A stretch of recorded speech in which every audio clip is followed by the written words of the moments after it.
From the beginning, the divine feminine has always been. She is the great mother, the origin from which all life stems. All praise the Most High. The royal is a meter. The royal is a meter. The royal is a meter. Tall Panel Podcast. The royal is a meter. The royal is a meter. The royal is a meter. Tall Panel Podcast. Two sisters doing the work of the Most High. On a mission to be the voices of the unheard.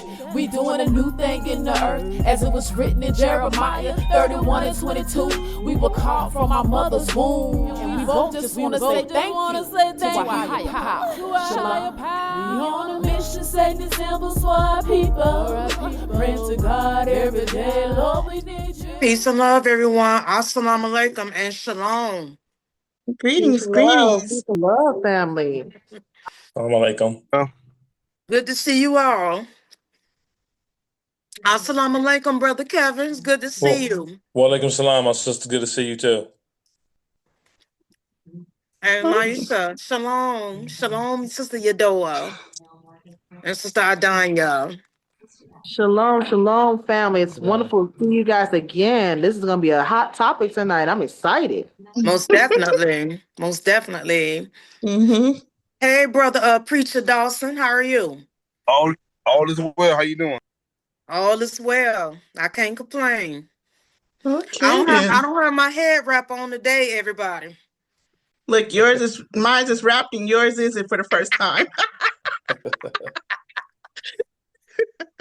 It's probably going to be like a few other people chiming in as the time persists. You know we on what they call it, Black Man time. CP time. CP time. Yeah, there you go.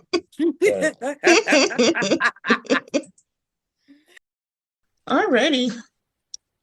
Well, we're not going to prolong you because we're already running behind. I was trying to have some technical difficulties here, but we would like to welcome you all. This is the Royal Meetup Talk Panel. We do this monthly, every third Sunday of the month. We discuss different topics that relate to our community, the melanated community, the Israelite, or just Black community in general. So this is our second podcast of the year. We've been doing this for about a little over a year now. Mm-hmm. And so today, since it's, being that it's Black History Month, we want to deal with that because I saw something, I've been seeing something online a lot. It seems like every generation we change our identity, our name. We've gone from colored, Negro, Black, African American, and now it's FBA. But I kind of like FBA. I think of all the things that we've called ourselves, especially those of us who are probably born here from generation after generation, probably came over on a boat. You know what I mean? Our ancestors. Mm-hmm. FBA seems to apply most to us now. Whether you identify as a Muslim, Israelite, Christian, Kemetic community, whatever it is that you may spiritually identify as, one thing we all seem to have in common is our ancestry of how we got here to a certain extent. If you don't agree, feel free to say, you don't agree with that. But for the most part, most of our ancestors probably did arrive on a ship. So that being said, when you say FBA, everyone knows what FBA is, right? Yes. Yeah, I'm going to assume it means Foundation Black America. Is that correct? But I don't want to assume anything. Yes, Foundational Black America. Okay, I just want to make sure. Okay. Yes. So, when you say African American, right? Mm. I don't even feel like that's fully correct because that can, host a lot of different ethnicities, or should I say nationalities, that are not necessarily FBA. Right? Mm-hmm. Because if someone comes from Nigeria or Ghana, they're definitely an African American, but they're not technically who we are. You know what I mean? I actually have something to add to that. Uh-huh. You know why we don't need to be calling ourselves that? Because for one, those are two separate continents, right? Mm-hmm. And both of those continents are named after European, I think either Greek or Italian or either the Greek, one of the two. They're two European conquerors. Yeah. who conquered the continents. So why should we give ourselves names of European conquerors for our nationality, and they look nothing like us? I think one of them is Africanus, and the other one is Verstucci. Yes. Mm-hmm. So that's why we need to stop calling ourselves that. My sister and both of y'all. I mean, the name Foundation Black America. Man, I'm saying, some brother Kevin Jamal Muhammad, Nation Islam, Springfield, Ohio. I Mm-hmm. thank y'all for having this program, and to the brother who's on the program today. I think this is very much needed discussion. I like the name Foundation Black America because without America, we are the true foundation. I Mm-hmm. go one step further. The Honorable Elijah Muhammad and Honorable Louis Farrakhan does teach us that we are the original people of the planet. So no matter where you go on the planet, we are there. We have no birth record. So, I mean, these names that what you say, America, Jamaica, whatever you name, these are all names that has been formed by a former slave master, European descent. He was given 6,000 years of rule in our belief. And I'm going to meet that. I mean, talk about the Caucasian race. So wherever they went around, they was given time to rule. They name and define on their own names. So whether you, like you say, America, Africa, Jamaican, Haiti, we see these are all names that by our former slave master and his children. Even like some of the HBCUs. We have some of HBCU. I went to Wilberforce University, proud graduate in 2017, but it's by somebody who is European. So this is the reason why I like the names that you guys are giving. Foundation Black America.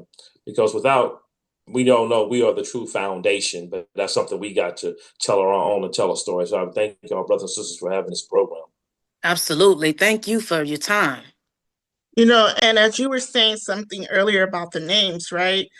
Brother Muhammad probably can attest to this. Is that not one of the reasons why the Nation of Islam adopts the last name of X to drop the slave Yes, master's name? that is correct. When we first come into the knowledge of re-educating ourselves, just like our brothers and sisters in the Hebrew Israelites, when we come into a new knowledge of the self, we drop the European education system because we feel that we have to be re-educated again.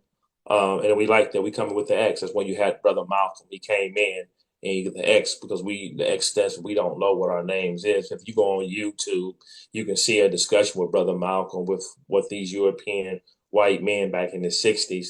They were getting very, very upset when he did not want to acknowledge his slave master's name. And videos on YouTube, anyone can ever see it. And then also you see Muhammad Ali, formerly known as Cassius Clay, when he told them, I want you to stop calling me by my European name. And you see, even to this day, I don't know if you have, I went through that myself when I changed my name to Muhammad. There's a lot of Europeans and some Black people who don't have a knowledge of self were very, very upset with me for doing that. I'm feeling that your brothers and sisters have had the same problem too. When you want to change it up to something spiritual, something meaning, and then you want to drop something from our former slave master, the tenants from our families get upset, and then also too, our former slave master and his children get upset. That's right. I did the same thing. I actually changed my last name legally to Yasharallah, being a member of the Hebrew Israelite community, which in ancient Paleo Hebrew, it actually means Israel. According to the scripture, Isaiah 45:5, I believe, it states is written in scripture for us to change, for our surnames to be Israel. And so to be inconspicuous in public, many people don't have knowledge of the ancient Paleo language. So that's actually perfect because I'm in, but I actually don't blend in. But at the same time, I'm not really exposing myself out there to be targeted. But I dropped that slave name. Gotcha. Beautiful. Most definitely. When it comes to being a foundational Black American, there's a lot going on in the news right now with the immigration, deportation, the DEI recall, and something I got to thinking because I heard someone say something. It was a little insensitive, but they were saying, "Oh, what are we gonna do now if they get rid of all the Latinos? Who's gonna cut the lawns? Who's gonna do this? Who's gonna do that?" Right? But I'm like, before that was even a thing, we've been here. We've been doing these things. We've been from the foundation. That's the whole point. There could be no foundation if it wasn't for us. They literally built this country on blood, sweat, tears, and bodies of Black people, right? From the Right. beginning of time. I'm sure if we go dig up under that White House, we're going to find plenty of melanated skeletons underneath it. You That's right. understand? Oh, yeah, more than that. Yeah. So, so with that being said, I wanted to go to the history, but let me deal with our present. Does anyone have any feelings towards that DEI recall? Like, do you really think that is going to affect us because, now The the the DEI? DEI. Yeah. Do you I think mean, that's going to have any we've effect done on some us? research in the nation. I think I'm sure I'm starting to see a lot of our intelligent brothers and sisters in the community. Hebrew Israelites done a great job. I think what I've seen and when I'm on social media that the DEI programs we were at the bottom of getting the benefit. First, we were getting most of the benefits of DEI programs for white women. And then I think second was white men with Native American descent. I forget who was third or fourth or fifth, but we were very dead last. And so these programs that are offered, I can just speak on a personal situation. We had a situation at the VA where we had a situation where it came to a point, y'all know, June, they call it Pride Month.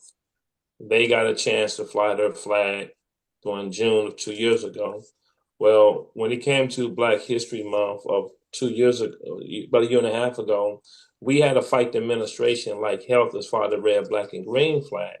So with these DEI programs, there's still always a layer of red tape that Foundation Black Americas have to always got to prove that we got to show who we are.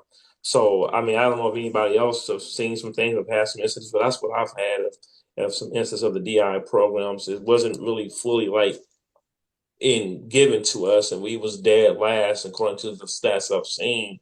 But I'd be glad to hear if anybody have any differences here on the DI programs.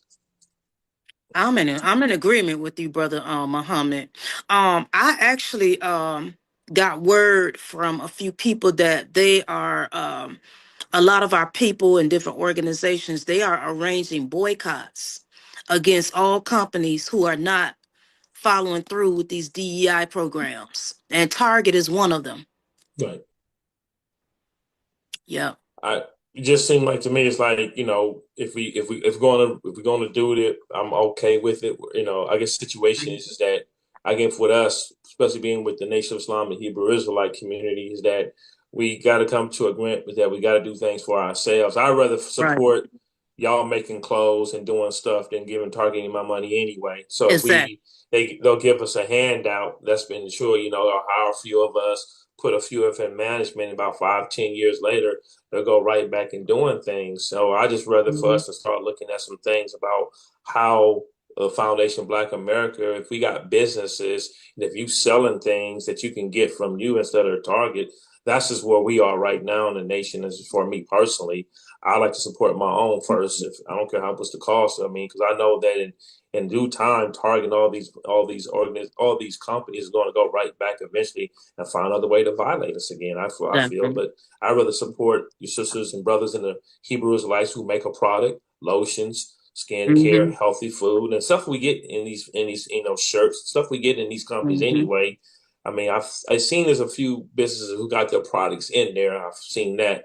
But the question is that if they're not going to benefit as a whole, why do we support these stores anyway? That's just where I'm at. But I'm sure if somebody may have a different point of view, and that's fine. But I just like to support my own because I think we make products just as better than what we get in these stores anyway. Absolutely. I have a website where all these products that you've named, I actually sell a lot of these Okay. products, and I'm going to put the website link in the comment section before we all chime off. But there's another issue I when want it comes to that. I love to support Black businesses too. However, I'm sure a lot of you on here can agree that a lot of us, we don't do so well with giving each other the best customer service. And we have issues with trusting one another. And But we also have issues with not giving each other like our best and like putting our best foot forward towards serving one another with our services and with our products and different things like that. You all know what I'm talking about. We You have to know, we have to do better with that. Yeah, I yeah, agree. but I here's want the thing with that that part too. though. We say that a lot, but let me tell you something.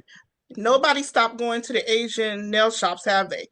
With all the drama that they have got, nobody stopped going to the. We haven't stopped patronizing one non-black store because of the issues we've been given. We may boycott for a season, and then we forget and go right back and shop with them. So how can you have this smoke, this heat for your own people to say, well, Leroy talked to me rude that day, so I'm never going back to his shop again. But Billy Bob and whoever else can call you out your name, stare at you, follow you around the store, and you'll still go back and patronize his business and give him all your black dollars. So True. I think we're a little hypocritical in that sense. You know what I mean? You can't keep True. patronizing the others and they're rude to you.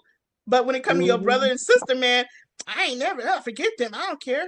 I Mhm. mean, I I think agree. I think our problem is that we try to put ourselves in a high esteem and regard because we see our own brothers and sisters. Like, okay, like with the Asian shops. When I went to a nail shop and I was mistreated, and they were talking about me in a particular language, and now you got me waiting 2 hours to get my nails done. You're talking about me. Didn't know in that time I was on YouTube studying what you're saying so I can have the best response back. And then when I found out I said something in Vietnamese, oh, well, you go to this guy. The guy said, oh, I don't understand. From time I said, Sawadi mon shwe. Sawadi. We need to stop playing with each other's intelligence. mm-hmm. Mhm. So Mhm. my thing wasn't, I mean, the nail shops, I am not going back to their nail shops. I only get sisters to do my nails. Oh, I do my own nails now. Mm-hmm. I go to What a I do. sister. She does a Mhm. sister who's been doing it in her house, doing the best she can. When I get my hair done, I only let my sisters and brothers or my nieces do my hair. I am trying now. The state of Minnesota. We're always the one to be loud and proud about this. So now we're Mhm. starting our own black Facebook group where all the businesses. I did not know we had so many black businesses in the state of Minnesota Wow. that have Yeah. been begging for Same their here in brothers. Columbus too, isn't that right, Begging, Brother Muhammad? begging. I didn't know Yes. we had so many Yeah, black there's a lot of grocery black stores here. businesses. Yeah. But this is the thing is that once we get, and like the sister said, we get tired, we get huffy, they get underneath our skin, and then we go back to them. Right. Yeah. No, Hey, keep applying pressure. We have to learn how to keep applying pressure. That's right. Mm. I know Brother Dawson trying to say something. Appreciate Go that, yeah, ahead, brother. Preacher Dawson. I was trying to be respectful because everybody was talking. But back to the guy thing that they were saying, or whatever they call it. I agree with my brother that what he was saying earlier that we need to get to a point where we're building our own businesses. But do y'all notice that a lot of times when we be fighting for certain things, we be fighting on behalf and it benefit others more than it benefit us. And Mm-hmm. I like the idea that a lot of people start to come up with like buying land and creating their own towns and all that kind of stuff. It's nothing new under the sun. They done it Hmm. fast, but you see a generation trying to clean bite to that, and I think that would be a good idea when we start shopping more among each other and showing Yeah. the rest of because we the people that civilization came from. So and when we left alone, we excel. So what we got to do is start by coming together as a unit and you know what I mean, and work that angle instead of Hmm. caught up in what's going on because everything that's going on now was prophesized that it was going to come and pass. It was going to happen. Yeah. So we already know that, and we know what. Now, without preaching, I always talk about creation, fall, and redemption, and it's all going back to it's all circulating in the plan that God already had. So since we know that, we can't be rearing well doing. We got to keep coming together on one accord and moving forward. And I'm gonna leave it at that, so I'm gonna get into the preacher mode. But and Go ahead and preach, brother. Go ahead and take us to church. Yes, sir. I think so Sister Tangia wanted to say something. And before she speaks, look, it's not that many of them here tonight. We family, just speak up. We don't have to be Hmm. so formal. Just of course courtesy, but speak up, please. Greetings, everyone. This is Greetings. Sister Tangia, and it is great to be amongst some wise individuals, like-minded individuals, and to piggyback off of what everyone is saying is that in a nutshell, we all have to just come together. Mm-hmm. We are greater in numbers. We have to mean what we say and say what we mean.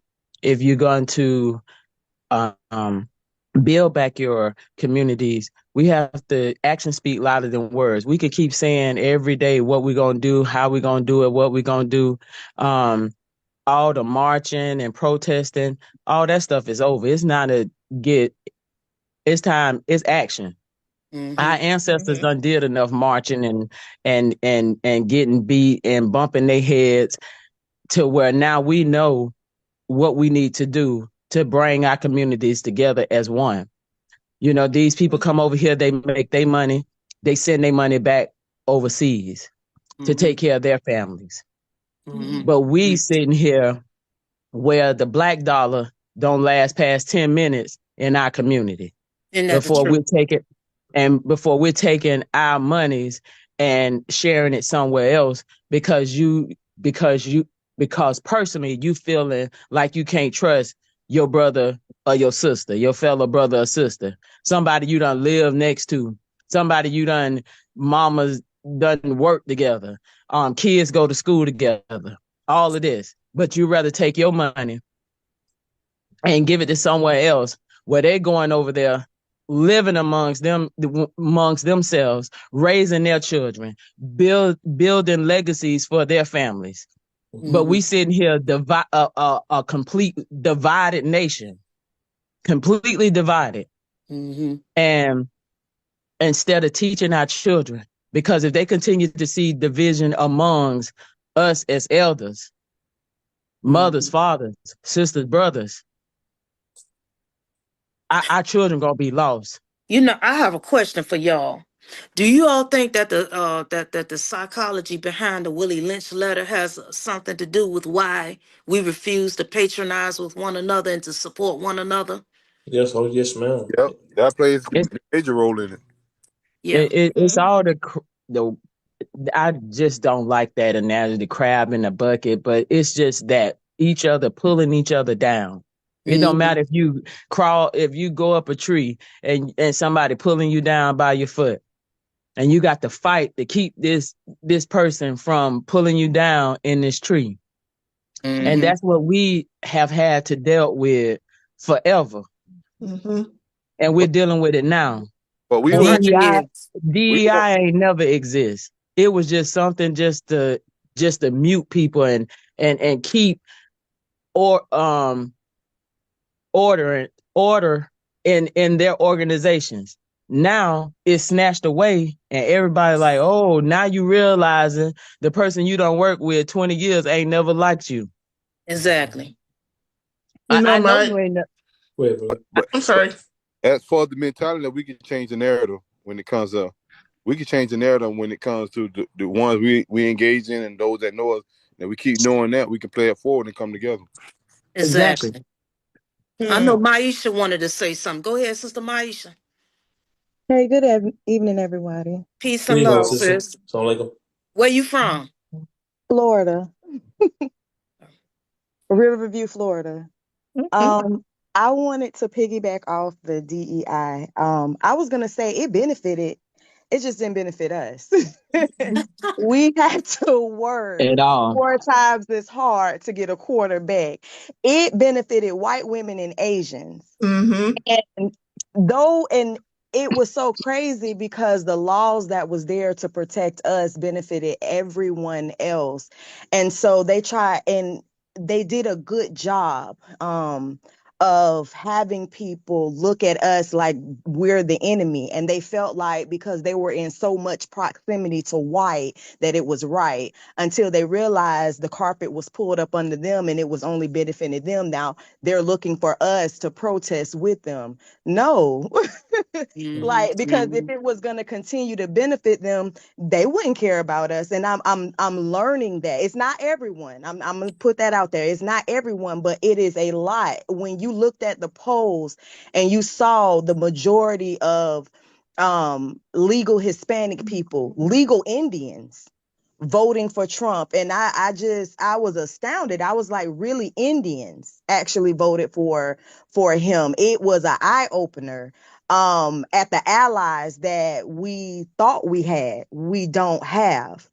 So that's all I have to say about the DEI. As far as us with the whole crabs in a barrel thing, there is I have pros and cons about this. And the first thing is we've all dealt with black businesses sometimes that did not have the best customer service. You know what I mean? I think we have to, whether we are the consumer or we're the ones supplying the goods, we have to do better by each other. That's what I have to say about that. We have to actually do right by each other, because Absolutely. we just don't. It's sometimes that I've ran into, and I'm like, I never want to, and I want to do business with other black people, but sometimes it is very hard to do it with other black people when the customer service or whatever isn't bad. But the flip Absolutely. side of that, I'm willing to give another chance. Mhm. Absolutely. I think we're too quick to cut each other off. It's Yeah. so many people out here, businesses, Gucci, Louis Vuitton, people who don't even want us wearing our stuff, but we gon' kill Exactly. each other to try to Mhm. get it. So if Exactly. Mhm. we can continue to give chances to people who hate us and don't even want us in their stuff, I believe we Ooh, able to do that for each other. That's all I have to say. exactly, sister. Yes, ma'am. Totally agree. Okay. Totally agree. Yeah. Speaking of that DEI, I've been seeing a lot online where there's kind of a little back and forth between Latinos and Black people, where some Latinos are calling on Black people to help with this fight, saying, first if it's us now, it's going to be you later, right? Hmm. But Hmm. I kind of feel like, well, the target was never off us, so you know, Exactly. it's always been us. But what do you all feel about us aiding in their struggle? Is that, do we have a dog in that fight, or is this one of those we just That's should not sit our back and fight. watch? We should sit Yeah. back and watch. That That's don't not that our fight, because that if don't you have look nothing to at, do with that's what us. I was just saying. When you look at who went to the polls legally, Yeah. so it was a lady who was Cherokee, and Mexican. And she came in on IG and wanted to tag me and talk to me. And this is not the teaching moment you thought it was, ma'am. We're not new to this. We're true to this. The target has never been off our back. We did what we were supposed to do. We always come in and wear our capes and try to protect and help. But when it's our fight, nobody shows up for us like that. It's very few that shows up for us the way that we show up for everyone else. So when you look at the polls and you see 92% of our people went out to vote for what we thought was right, and then you see the majority of Hispanics, you need to have that teaching moment with the marginalized group that showed up and showed out for Trump. This ain't me. I'm done. My cape is put up in the closet, and I'm gonna sit back and yeah. I know that's right. I'm down with that. I totally agree with that. Mhm. We have Yeah. enough on our hands already. This is my opinion. We already have too much balls to juggle already.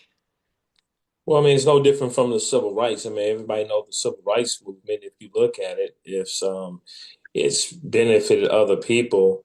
We were at the forefront, and a lot of our ancestors, like Dr. Martin Luther King, Hmm. and those brothers and sisters who fought in the '60s in the movement, and we thank them for that. I'll give them, Hmm. but the question is that we have to look at that, in this different time, there's a different solution.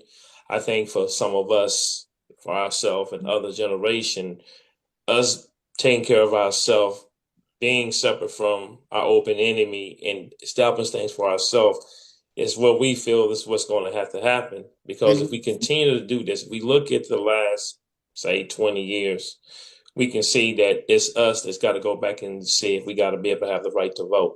It's Hmm. us who still been first fired, last hired.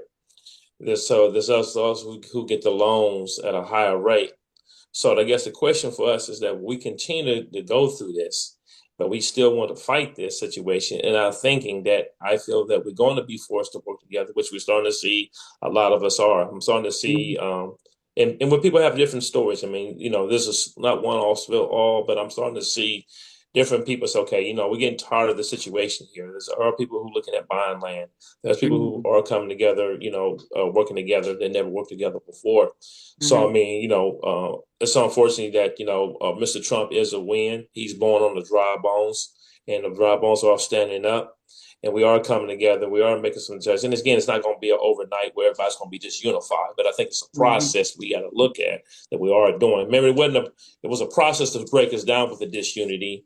And this is a process for us to get into the unity. I mean, if we look at over the years, what we had to go through here in this country, on this land.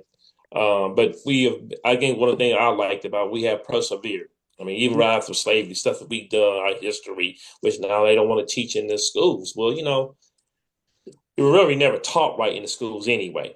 We're going to fight and argue with them about teaching us about what we should do. They don't want their children to know the true history. This is about falsehood and truth.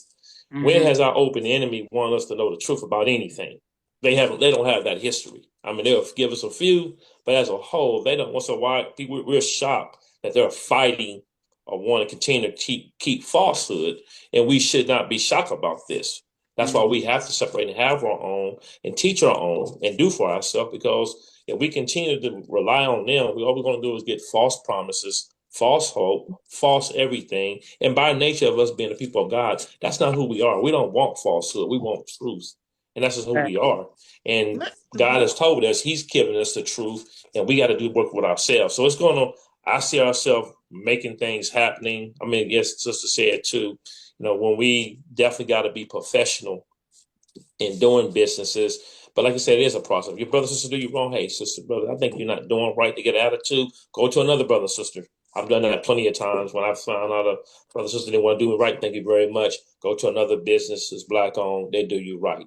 But I think historical wise, by us doing business compared to I don't think any of us has been told, nigga, get out of here.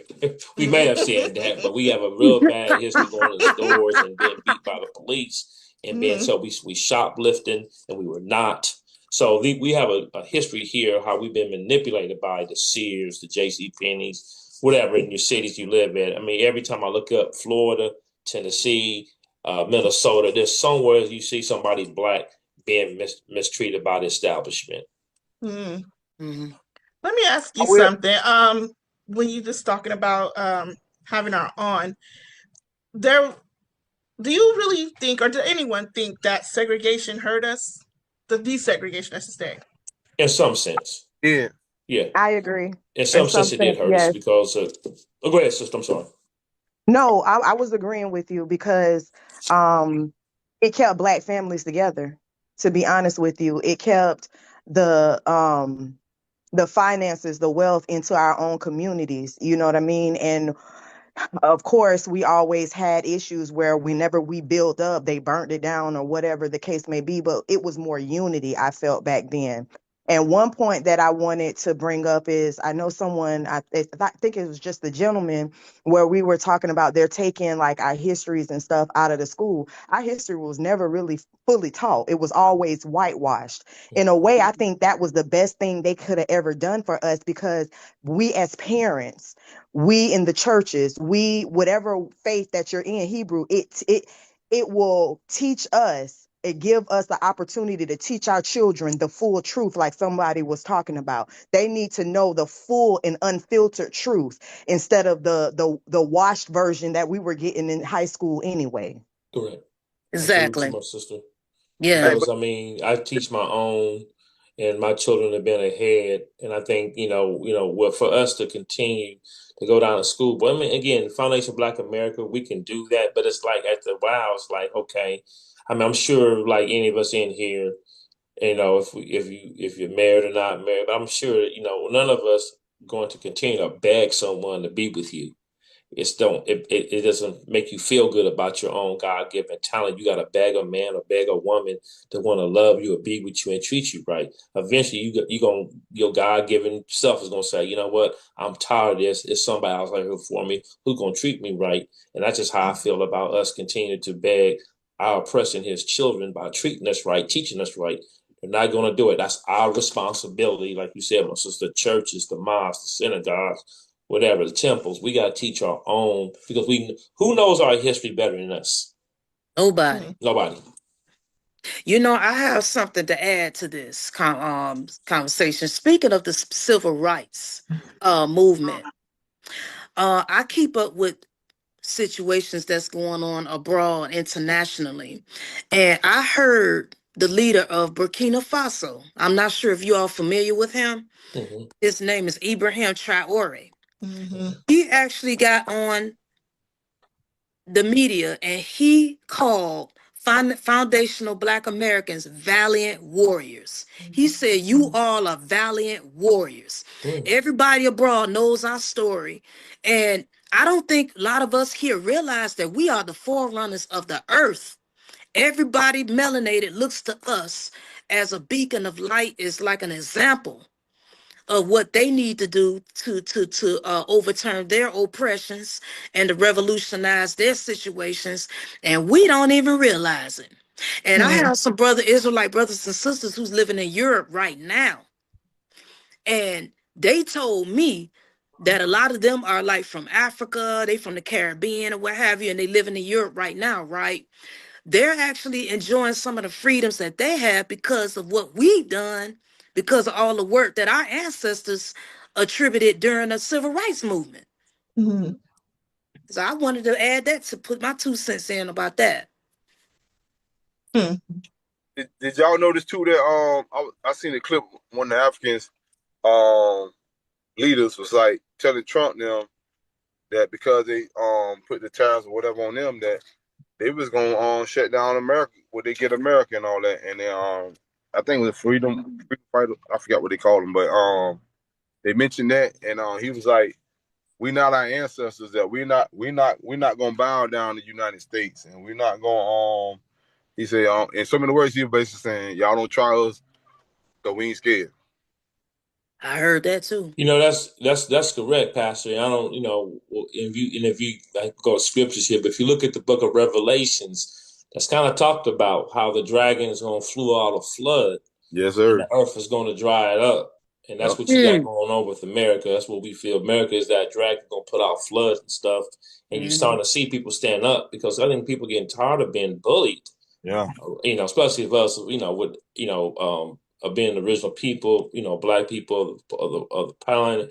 We're getting tired of seeing this bully. You know, after a while, you're going to end up saying, you know, and it being, you know, God is on our side. That's the number one. You know, he's on our side on this. You know, God's not the God of oppression. So he's on our side. That's why we're going to win this war. You know, in this battle, we ain't going to win every battle. And some of us might, and that's just going on, but the war, we're going to win this war. And this war is against truth versus falsehood. Right. And that's just what it is. I tell brothers, you know, we don't need guns. We don't need cocktails. We just need God in our unity. And that's how we're going to win this. I just want to add real quick and let y'all continue on. Them 400 years up. That's right. That's right. Genesis 15:13. Let me ask. You know, we spoke. A few people have mentioned ancestors so far. What do you think the ancestors would say about our current state? I know what Harriet would say, but I'm what do you think she would say?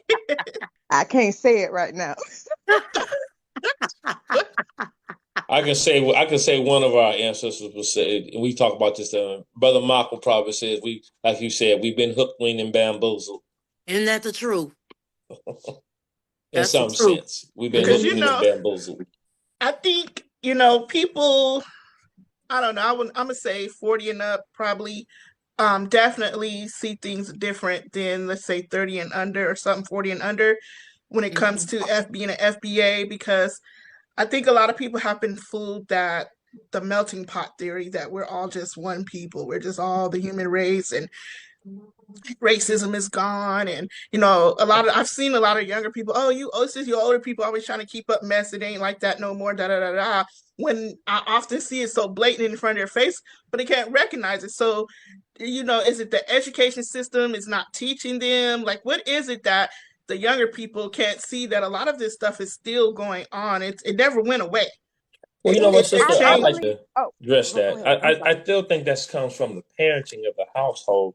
I mean, I mean, we said that too. I don't know if I think I'm a little older than a lot of people here. Um, but I came up in the 80s, 70s and 80s. And, some of us were a lot outspoken back there in the 80s. My mom did, most band integration, put me in an all boys school, predominantly white. And I was one of friends who used to say, man, you want to go back to the 60s. Those days are over with. You know what I'm saying? I really feel that in their parents didn't teach them enough about their own history. I've always noticed, and y'all can say this too, those children who talk like that, look at their foundation. Their parents or grandparents are just teaching them to get along, be integrated. We move out to certain neighborhoods because we want to get away from the inner city schools because we feel that they're bad and everything. But when we do that, and I've got friends who've done that, you have to be cautious what's going to happen to our young people. They, especially young black men, they think the playing field is even until they're called nigger or called some type of derogatory name. They lack some of us fathers in their life to teach them some things. And then, sometimes the single mom is forced to just to accept because they don't want to be called racist and stuff like that. I'm dealing with sisters who deal with this on a daily basis. So I think it gets start with the foundation. But those families, like our children, I'm sure on this call, our grandchildren, don't have that problem because we step up to the plate to teach them not about racism, about anti-white, but we teach them the truth. I've always noticed, brothers and sisters, when we teach the truth, it's been labeled anti-white. Well, it's not anti-white if we teach the truth. We are the original people of this planet. We help build America. If you don't want to hear that, then you don't want to get the true foundation of the truth and you want to live in falsehood, that's fine. But we're responding to teach the truth no matter what it is, and then that's what we should be doing. So I mean, but I noticed that those children who said what you said, I look at their foundation, their parents and grandparents are not teaching them about personal love for self.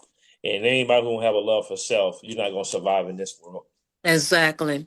I feel like this. I feel like a lot of us do lack self-love, and that's just the reason why we don't treat each other right. Because you can't give what you don't have for yourself. And Thank do you. you all feel that everybody on earth hates us, even the Africans too? I think it's a condition. And the piggyback off what the last gentleman just said, I feel like it is I feel like America has taught us as blacks to be okay with disrespect and to be complacent and to be in anything that disturbs that, like it's okay to be mistreated or we're going to get labeled as angry or aggressive. You know what I mean? If you, they will be passive aggressive, but when you return the energy, it's like, oh my gosh, they will cry these white tears because how dare you take up for yourself? And it's like, in a way, it's like being backed in a corner, and I can see the frustrations of a lot of people, but you have to learn how to deal with them. You have to learn how to beat them at their own game. And speaking of beating them at their own game, I want you guys to be vigilant. And I know someone said that, we don't need violence and things of that nature, but I do want to reiterate. I want to reiterate something. If it's never, you have to be ready at all times because they are getting ready. They have been trying to poke and prod for a racial war. And if you don't know, I grew up Seventh-day Adventist, but for the last 10 years, I've been in the AME church. And I don't know if you saw this, but this is one of the things that they are angry about right now. So I want y'all to listen to me and hear me with your hearts and not just with your ears. The Proud Boys, one of the racial groups, had did something to one of the AME churches. The AME, which is African Methodist Episcopal, they are the first African American denomination in the United States. It derived out of racism because we were good enough to pay tithes, but we had to go through the back of the church to pray and even go before the other white people had to pray and pull them out of prayer. And that's how they started it. That's how the foundation began. And they have been attacked over and over again. And this last attack from the Proud Boys ended up resulting to the AME in the United States. Black people own the trademarks to the Proud Boys now, and they are angry about it. So they have been saying they're going to cause wars. They're going to go to the churches and do some stuff. So it's a win for us, but it's not a win because now it's getting ready to turn into something else. Yeah. Well, I my hear sister, you. in fact, later on, let us know about that because we didn't. I'm glad you brought that up. Didn't know nothing about that, and just that same situation. The AMA church shouldn't be fighting this fight by yourself. We should be in that fight with you. The Hebrew Israelites, if as a collective, So look, keep me informed about that because we haven't heard anything here, or at least if because that's what I'm saying. Stuff like that. If we unify together, you mess with AME Church, you mess with us. Right. Guarantee you, Proud Boys is going to back off. I know here in Ohio, we've had a lot of racial issues here, from Oh yeah. Springfield Yeah. to I just saw in Did you hear Cincinnati. about did you guys hear about what happened in Cincinnati with the Right, yeah, class? Cincinnati. Yeah. Yeah, so we've had a lot of racial problems here. Sister Noah's here, and down in Springfield. We had to Hmm. work with the Haitian community, but a lot of them Proud Boys came here. The Hebrew Israelites came through the neighborhood. We've been here at the nation. So, and we told the community, hey, look, if that's what you want to do, that's fine. But we're going to let you know this, maybe some of us will die, but some of y'all going to die too.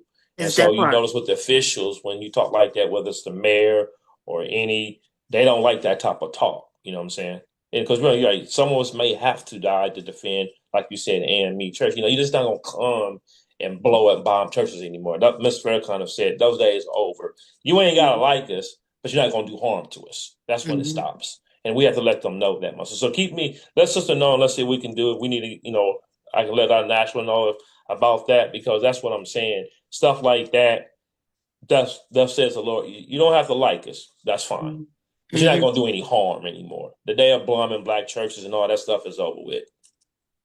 Speaking of unifying, what do y'all Yes. think? What do y'all think that we could do to better come together, collectively unifying, um, being able to overlook our personal biblical and religious beliefs so that we can come together and get things done? I think the spirituality question is what is separating us more than anything.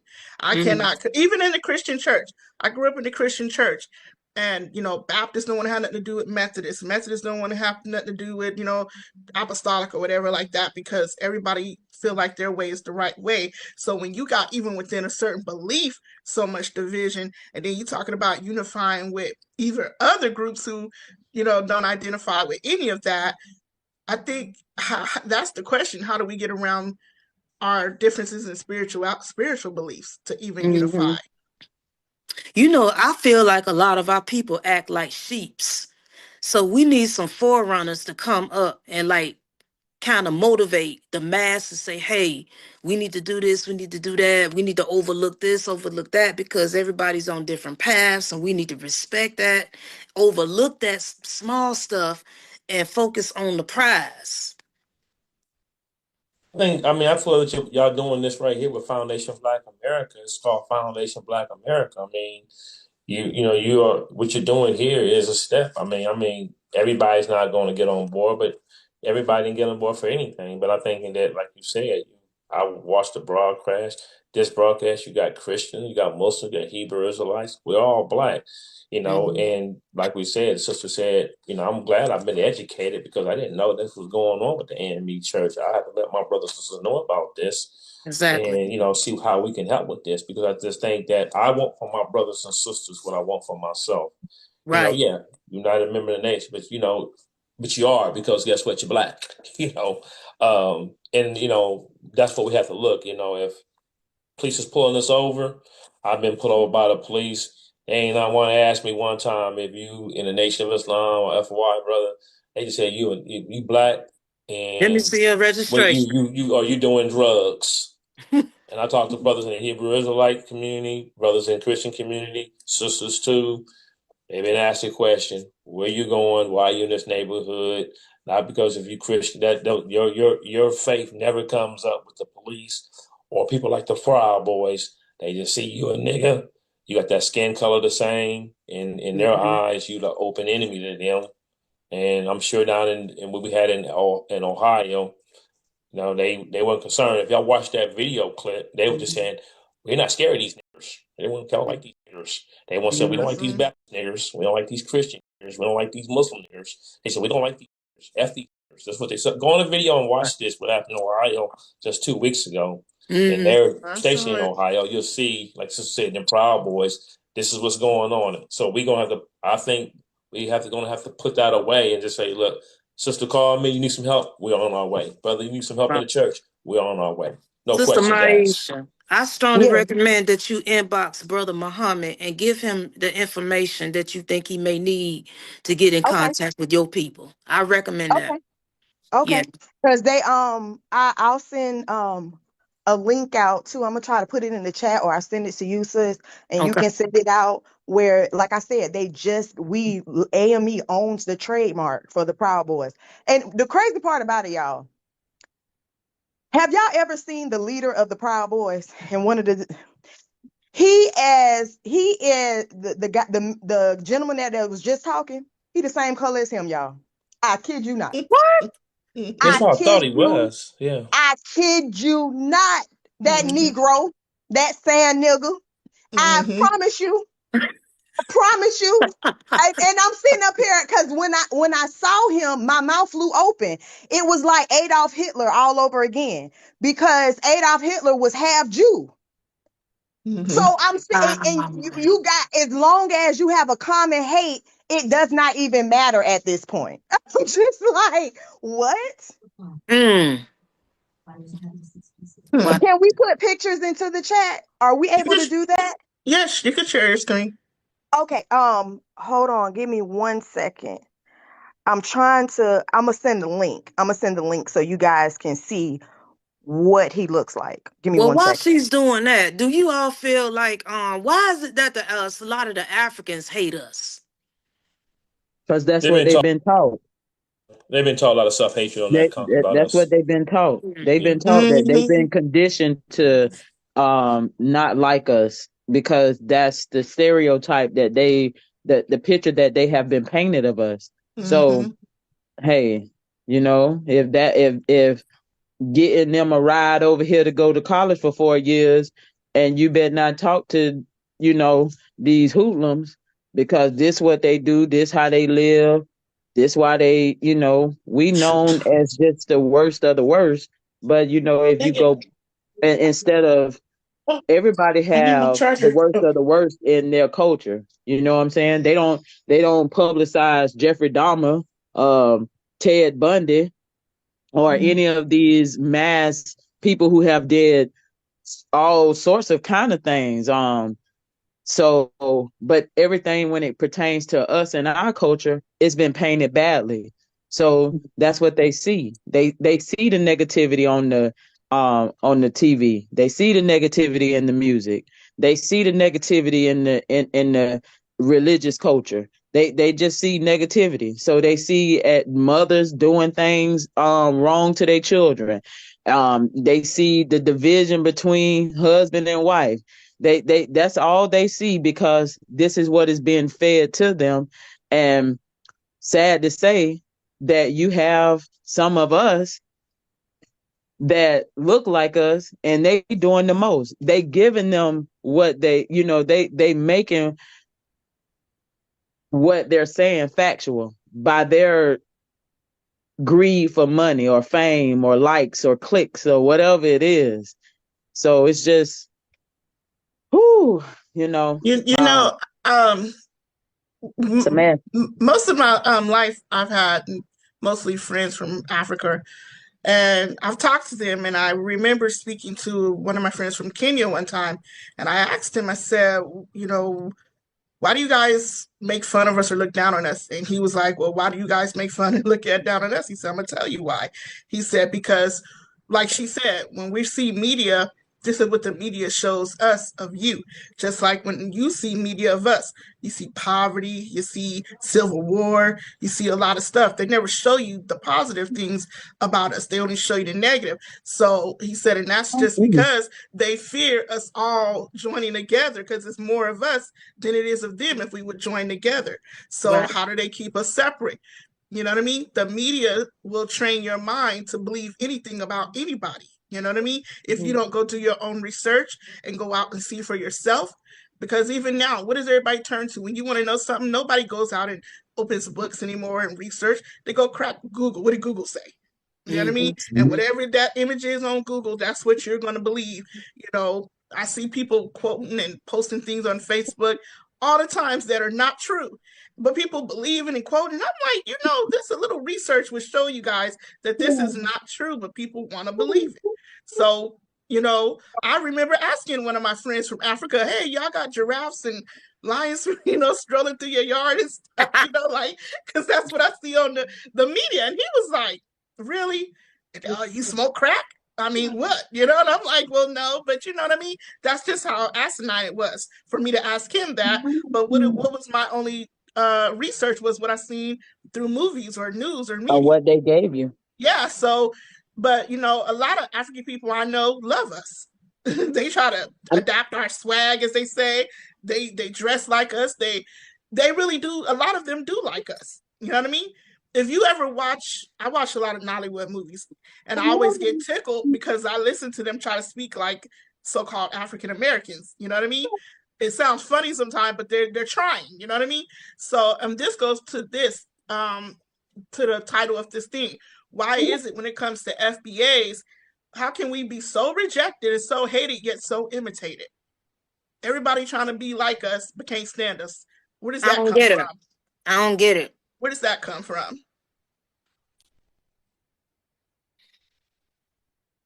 Anybody got an opinion on that? Oh, that's I just because they feel know like we come from greatness.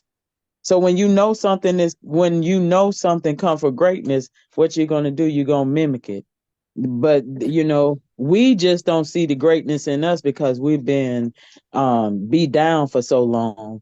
And so once we start seeing the greatness in ourselves, then we'll see what other people see in us.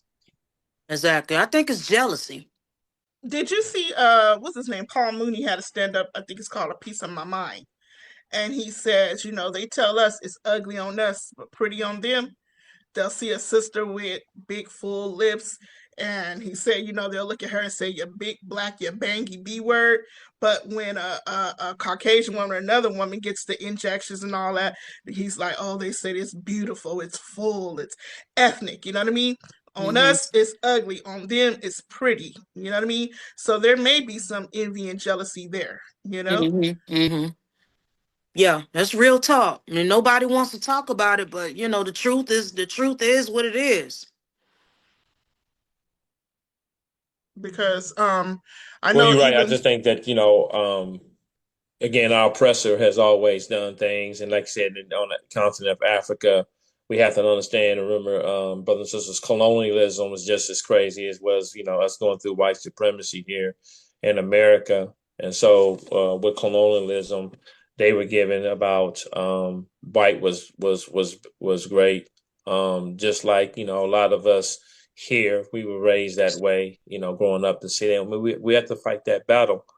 Again, it's a battle over truth off of falsehood. I just, a lot of us kind of grew up, like myself, when I grew up in the church in the South, we were given these images that were just not truthful. I mean, I wouldn't have an issue if it was not, if Christ was a person, if he was white, if that was the truth. The fact is, it's not the truth. And we have been given falsehood the last 6,000 years, and we've been given falsehood on this continent for the last 400 some years since we've been here.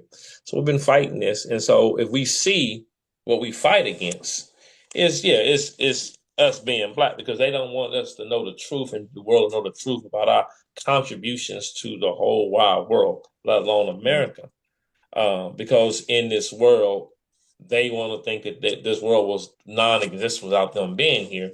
And we know the true history of that either. We're going into tonight, but we know the true history of that. So yeah, there's always the divide and conquer. Saying right now, we have made no contributions to this world. Now we know that's outright just a lie. Everything that's just outright lie. But this is what this world is built on: falsehood and lies. So that's why we said we have to do something for ourselves, because we want to still fight. Like you said, if you're in a relationship with a man or with a female, your spouses keep lying to you, your boyfriend, girlfriend keep lying to you. Eventually, you're gonna just leave and go somewhere else. That's the nature of how we're just the nature of how we're just made. A person only going to take so much lie and abuse. They're going to go on. So I'm sure you sisters have probably been in a situation like that. You can stay with a man who's going to just lie to you all day long and not take care of you. Same thing with brothers. We in a relationship with a female, we're going to keep being lied to. Your nature is just not like that, to keep dealing with that type of abuse. So it's saying like this right here. If they want to continue to degrade us. Like we said, we make our own. Now we've done that. To say the black woman is the most beautiful woman on the planet, we've been saying that for years, but now we starting to see that, and and a lot of people now are getting on board. Reason why I think that a lot of people look why we what happened to us here in America. That's the reason why we are able to do what we do around the whole world, because what happened to us here, we feel that this is a God's situation happening here, divine. That's why we're being used now the world's looking for us. That's why we believe that we're the first ones going to be able to take humanity, to redeem humanity, because what happened to us, not because we're just black, because our suffering here. And that's why everybody looks for us to stand up first, because everybody knows if they study here, what happened here in America was a unique situation. Exactly. Can I read you guys something? And I want to ask you a question. This is from the Miseducation of the Negro. And this is a quote. It says, "Aren't we all Americans? Then whatever is American is as much the heritage of the Negro as of any other group in this country." So that being said, do you even consider yourself American? And if so, do you think this country owes the FBA? I'll answer everybody else answer. You said you think I'm American? Is it what you said? Do you feel that you Do are you American? feel that you're an American? Like, we understand some of us say we're Israelites, we're of the tribe of Shabazz, the tribe of Judah, but do you also see yourself as an American? And if so, do you not feel that everything in America is just as much your heritage as the so-called blue bloods and the pilgrims and those who landed on Plymouth Rock? For me, I don't feel that way. I feel that in a sense, I don't feel that way. That name American just don't sit well with me. I feel that we are due justice in this country we call America, because what happened. For me, I don't feel like that term America. I just think that it limits myself to just a landmass. I don't want to do that. I'm concerned about the whole human family, and I just think that you can't find our birth record for me. It's bigger than America. But now I think since our ancestors were brought here and what happened here, I feel that the American government is justified to give us just due to be here. I mean, not to be here, but give us just due by what we've been through here. I look at us more as being captives in America for myself, and that's why I don't like the term American for me. We've been called un-American. I mean, stuff like that. We have the rights here, but I think we have the rights here because of what happened here by our ancestors, not because no white man signed a Emancipation Proclamation. None of that. I don't give credit to none of them at all for that. I give mostly to our ancestors who died in blood, sweat here. So that, I say, yeah, what we deserve here is mine. But I've seen that we continue to have to fight and argue, go to courts, write legislations, have a civil rights bill for what we should automatically, by nature, be given. So that's why I have the whole issue with the whole America. I think the term America for us is something that the white Europeans don't want us to have. So just take it from me. That's just me, but that's just my style. That's just me personally. That's just not even my organization. That's just what I feel personally. I just think we have done too much here in this country to even want to have that term for me.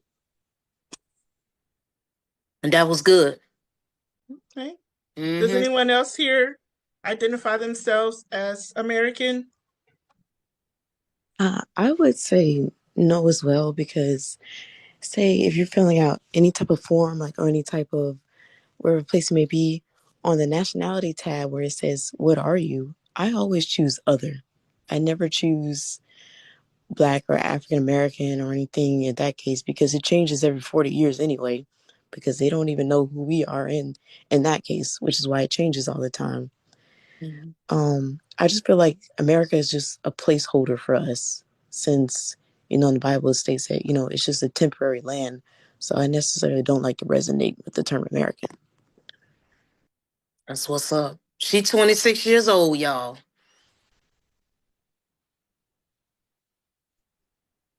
I Beautiful have for the youth. Beautiful. Mm-hmm. I have a slightly different opinion. Um, while I do agree with everyone, believe me when I say I agree with everyone here, I just felt like a lot of our people came before the slave ships, and a lot of people came when the slave ships came. I feel like even though I do not like how they treat us here, our people have built this country off our backs. I feel like if anyone is American, it's going to be us. We literally, blood, sweat, tears, built it. It wouldn't have been in America if it wasn't for us. And that's why I felt like our ancestors died. They were tortured, in this land. And I feel like we have every right to claim it um, as our own because who else? Who else? Was it going to be them? No. We were here before, during, and after. Um, and that's the reason why I feel the way that I feel. Do I have some type of anger and animosity towards it? Yes. Mhm. But that is the only reason why I feel like that because it it wouldn't be if it wasn't for us. Hell, we're more American than they are because of what we did for this country. And to deny us something, and because I mean, if you think about it, they say go back to where you come from. They're not from here either. They don't know where they come from. In Europe, half of them don't know. They've been Americanized. A lot of them can't trace their history back either. You know what I mean? And I just feel like we should have just as much rights, if not, as they do. Unfortunately for us, we don't. They've the few percent, and I'm looking at, how they even came into to power like that. When you're looking at, they have decimated and conquered the world. They carved Africa up. Indeed. Right. It's just like they are the minority in the world. And Mhm. for them to have had that much power, that much, how much manipulation, narcissism, do you know how much type of evil for a percentage Mm. to decimate and cancer a whole world? I don't know. I'm sorry, y'all. I get kind of I see what you're saying, sis. Okay, sister, it's okay. Because some of my recent ancestors are actually like what you call Black Indians. Mhm. Both my great grandmothers are Cherokee. My father and my mother's side, they're full blown Cherokees. So they never came off any ships or anything like that. Um, and then I have some ancestors that may have came off the boat as well. So I see what you're saying. But I don't consider myself a part of this matrix, this system that they created, the corporation part of it. So we're of the land, but I'm not of the system. So that's Mhm. what I could say on my end. The I sister agree was with that. I just agree with saying, that. I like that. Like just both said that the land definitely ours. The planet belongs to us because we believe too. So definitely the land. But like Sister Ruff said, the system. which what we said, I think to be here, we don't need to go nowhere, but to be here, this is just me personally. I just think that we're going to have to develop our own system in another separate state of territory, because with this system that was designed by them, we was not in fact, they didn't have us in mind. But I do think the land itself, and I will say this too, they're not going to survive without giving us justice. America is not going to survive until they address this issue about what happened to us on this continent. Then I don't care. You can put both Trump and Biden in there. What God got planned for America, God has planned. Until we get justice, they ain't got no solution. I don't care who you put in there. You can put all of them in there for me, and they're not going to have no justice. I look at this same question for me. I look at the same situations. I look at Moses and Pharaoh. That's what we're going through right now. Mm-hmm. The very Just for me. beginning of it, That's that just me. is. That's just me. I totally agree. As for do I feel like I'm an American? The only time I ever felt like or labeled as an American is when I left the United States. My father and my father's ancestry, they were brought over to Brazil, and the rest of us ended up down south. So when people ask me, are you African American or Black American? I said, which Americas are you talking about? Because there's three. When I actually experienced being treated like an American is when I left to the continent. And I had a 50-50 experience. I had experience where, sister, you're home. We're so happy you home. Okay. And then I get the other one, Akato. What does that mean, sister? It's a Akata. derogatory word. It's a regulatory term for Black people who are born outside. And I had to educate somebody. I said, I didn't ask for this. I said, Akata is a mentality that I don't have. So when you said, yes, I said, I'm of the land, but I'm not of that mentality. I don't think oppressively. Because if my people are indigenous to all the land of the earth, then I'm always free.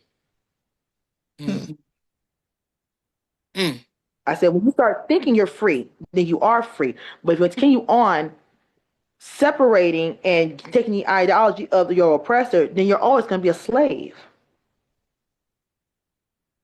So, They say when you control a man's mind, you don't have to worry about his actions.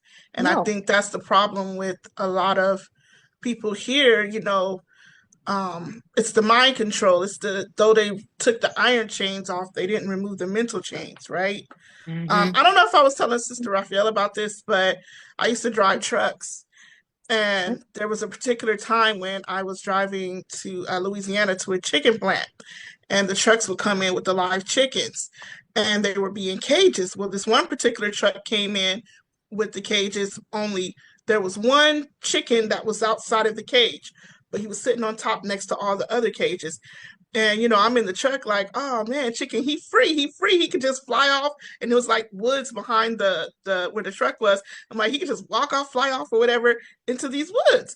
But because he was so used to being inside the cage with the rest of the chickens, he was literally sitting hunched down next to the cage as if he was still inside the cage. He didn't even realize he was free. So he ready to put him, he's finna go to slaughter, but he free because he didn't know. And I think that's what's wrong with a lot of us, that we don't have these iron chains anymore, but a lot of our minds is still in captivity. Some of us won't even make moves that we don't feel that the others will approve of. It's not about being approved by your own. You only want to make moves that the others will approve of. You know what I mean? That's why I was saying that a lot of our people move like sheeps and would think like sheeps with leader followers, so to speak. That's something, I think that's an age old question, is how do we get the chains off of people's minds, I mean, you have so many different groups of people, whether it's the church or Israelites or the Nation of Islam. Back in the day, you had your Black Panthers and all these different movements trying to get the shackles off our people's minds, but it's almost like they resent some of us for trying to get the shackles off of them. They want to keep them on. I don't know Mm-hmm. if it's fear. Have they become comforted, in the on the plantation so much that they fear what will happen if they go off the plantation? You know what I mean? So Mm-hmm. I mean, what can we do? I mean, I know we can't get them all, but what can we do to try to get these shackles off more people's minds? Mm. I say education. Um, I know a lot of people may not like me for what I'm about to say, but you all know me. Those who know me, they know I'm very blunt, and I tell it like it is. I speak my mind. I hate to say this, however, I have not been proven wrong yet. But a lot of our people, and overall, I believe our people are brilliant people. We are brilliant. However, we don't use our full potential, and a lot of us are mentally lazy. I mean, I'm just gonna put it out there because they say the truth shall set you free. And if I'm lying, correct me now. But a lot of our people are mentally lazy. We don't like to read. We don't want to study. We want to be comfortable. We want everything handed to us on a silver platter. We don't want to work for what we need, for what we want. But we want to hand it to us easy. But we don't want to work for it. And so we went so long being banned from reading. During slavery, we wasn't allowed to read or learn how to read. We got comfortable. A lot of us got comfortable like that. And then you have some of us, we try to strive for the stars, but there's too many of us just want to lean back and be comfortable on the couch. I think that's a lot of that is American culture, that couch potato culture, that quick and easy fast food, Hmm. everything, convenient culture. So, I even noticed that, like, I was listening to someone was saying, like, far as like speaking different languages here, right? Now, Yeah. technically, the language here is supposed to be English, right? Because we're American or whatever. But there, even here in America, there are certain jobs you're gonna find difficult if you don't speak Spanish. Even as an Mm-hmm. American, even though we're in America and you're an American born and bred and you went through school all 12 years, maybe even college, but because you're not bilingual, you may not get that. But it's like, why are you making it so easy for others to communicate in their native language, but you didn't do that for us? You know what I mean? You don't do that for a lot of people. You know what I mean? I feel So, you. Yeah. And we also understand something else. We have come into a new generation where intelligence is always made a mockery of.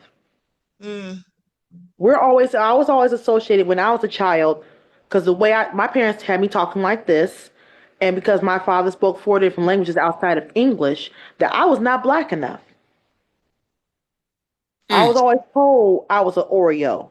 mm. I was told by one of my college professors, oh, and my government name is Courtney. Oh, Courtney, you're an intelligent, strong, articulate black woman, and he's a black man. I said, oh, thank you. He said, but no black man's going to want to deal with you. You might as well get yourself a white man. oh, wow. Mm, And I'm like, what do you mean? He said, you're just too, you don't fit in. mm, And that's something that I heard from, and a lot of black people, foundational blacks who came from parents where, who are educated in some form or fashion. We get told that we're Oreos, that we're trying to get into the white man's world. Don't mm, forget your own. But then we try to, those of us who do make successful moves, who do strive over adversity, even if you go to a black college and you mm, try to come back and bring your people back, you have these ignorant people that are holding you down. mm, mm, When you try to make things in the community, it's hard, and people don't realize in our community that when a successful black person makes it in their world and tries to give back, they're going to twist their arm and twist their funds and twist everything possible so they don't get back. And then when they finally get through that adversity of playing their game, then you guys say, "Oh, I don't like that he made like that. I'm gonna take it from you." wow. I'm going to take that from you. Or I'm going to kill you. We can win a lottery. And there's brothers who have won the lottery and gave back and turn around and get killed by their own friend. But they're giving you the money. They're putting it back. Mm-hmm. It's like we're afraid of success. And I think that really comes from back when we had situations like Rosewood in Oklahoma and other places where we had Black Wall Street, where we had things where we didn't need them. Mm. And what did they do? We either had some turncoats up in there, like our beloved sister Harriet Tubman had to deal with some people when she tried to free our brothers and sisters that she had to tell people, "I'm gonna shoot you if you tell us where we're going," or they Mm. bomb it. So we got to the point where we're afraid of success unless it's under their terms. Mm-hmm. But who are they to tell us what is successful? Who are they to tell us what is intelligent, what is civilized? Ain't that something? We allowed them. We get mad and say the white man is white, but there's things that we have allowed. We've allowed the mediocrity. We have allowed the sexy reds and the Carly B's. We have allowed just playing basketball players and football players. We have allowed that. Yes. BET is a joke. Mm-hmm. I want to ask you all this. This is going to be a controversial question. Mm-hmm. And I hope I don't get backlash from this. But do you all feel like that the baby boomers had dropped the ball on us, on our people? Absolutely. I Yes. think it's. Absolutely.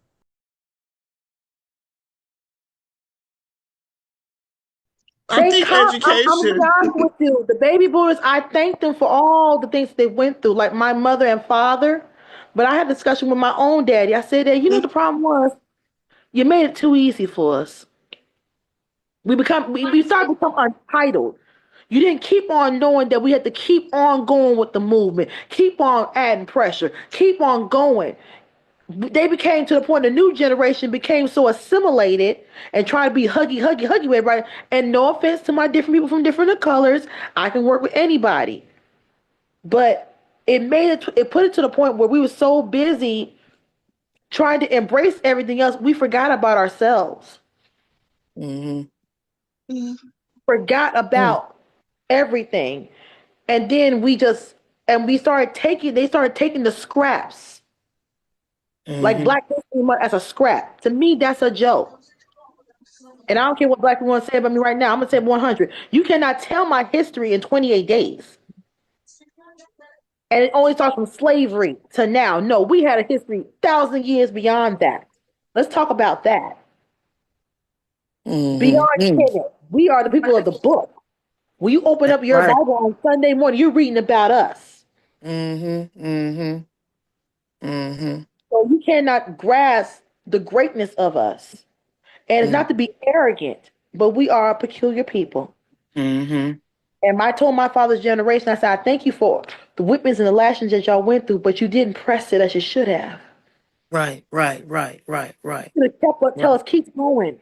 Stop right. trying to fit in with these people. Mm-hmm. So believe it or not, the more you try to fit in with this particular culture of people, the more they can remind you that you're black. Mm-hmm. I work Mm. at a job every day and I get on the phone and, hello, how can I help you? Da da da da da. Mm-hmm. Only Mm-hmm. way I can make money if I talk like this on the phone. You It's know, not it's non-threatening. That. I feel like this younger generation after us, they're detoxing. And Mm-hmm. they are not taking no mess. They're not They're putting on no angry. foolishness. They're not laying down. They standing on business. They're angry. They're angry. They're standing on business. And I'm so glad that they are detoxing. I know Arella. Arella is a Gen Z. What is your opinion about this, Arella? Is it more so? Are we more so going back to like the baby boomers times? Yeah, about the generational, one generation dropping the ball and another generation standing on business when it comes down to the social climate and the environment of our people. I would say things back then were more easy, but complicated, more complicated. Well, or it could be vice versa, because nowadays it seems like nowadays things are really harder than it was back then. Like maybe have been able to do something simpler back then than now. So it's like things are getting more harder for us. But it's just like when it comes to society, maybe things have lightened up a bit. Because, you know, as far as racism back then was way worse than now. Mm-hmm. Um, I just feel like during that era, it was more so influence of like entertainment to blindside of what's really going on. Like, you know, the 70s, the disco era, um, even like the music was really pushed on people to, you know, to try to make them feel better. Mm-hmm. But I just feel like that was just suppressing how they were really feeling back then. Most of them were like, and then I feel like they spent so much time like outside than actually inside the home. Like even if you say like the Black Panther movement, or they're being disco, them going to parties all of the nights.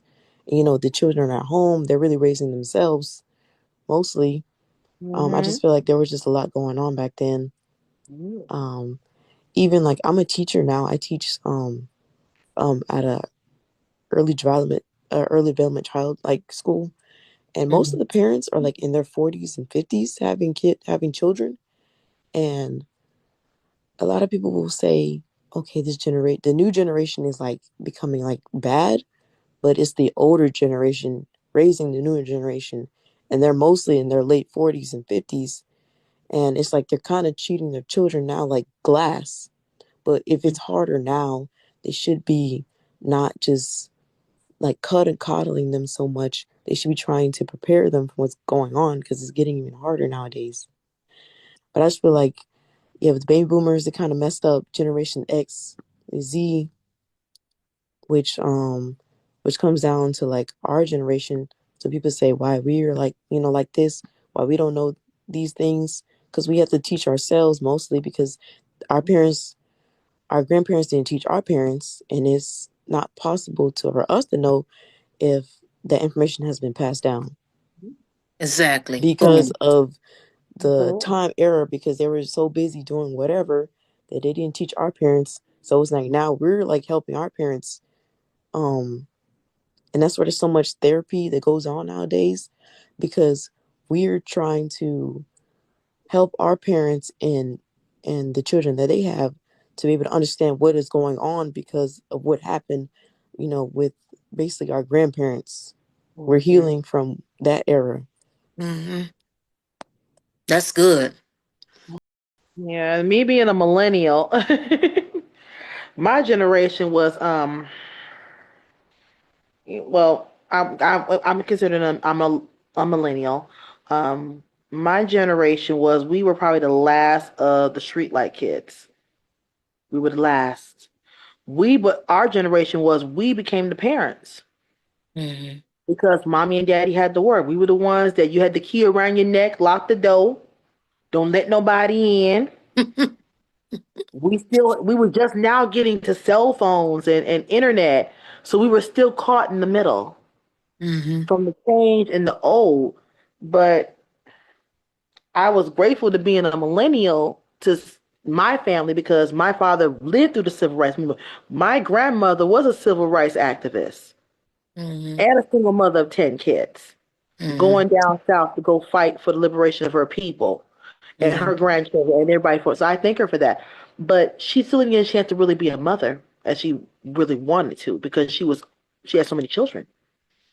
Mm-hmm. And my dad's generation, he instilled a lot of things about, culture and being who we are and our ancestry and fundamentals and honor.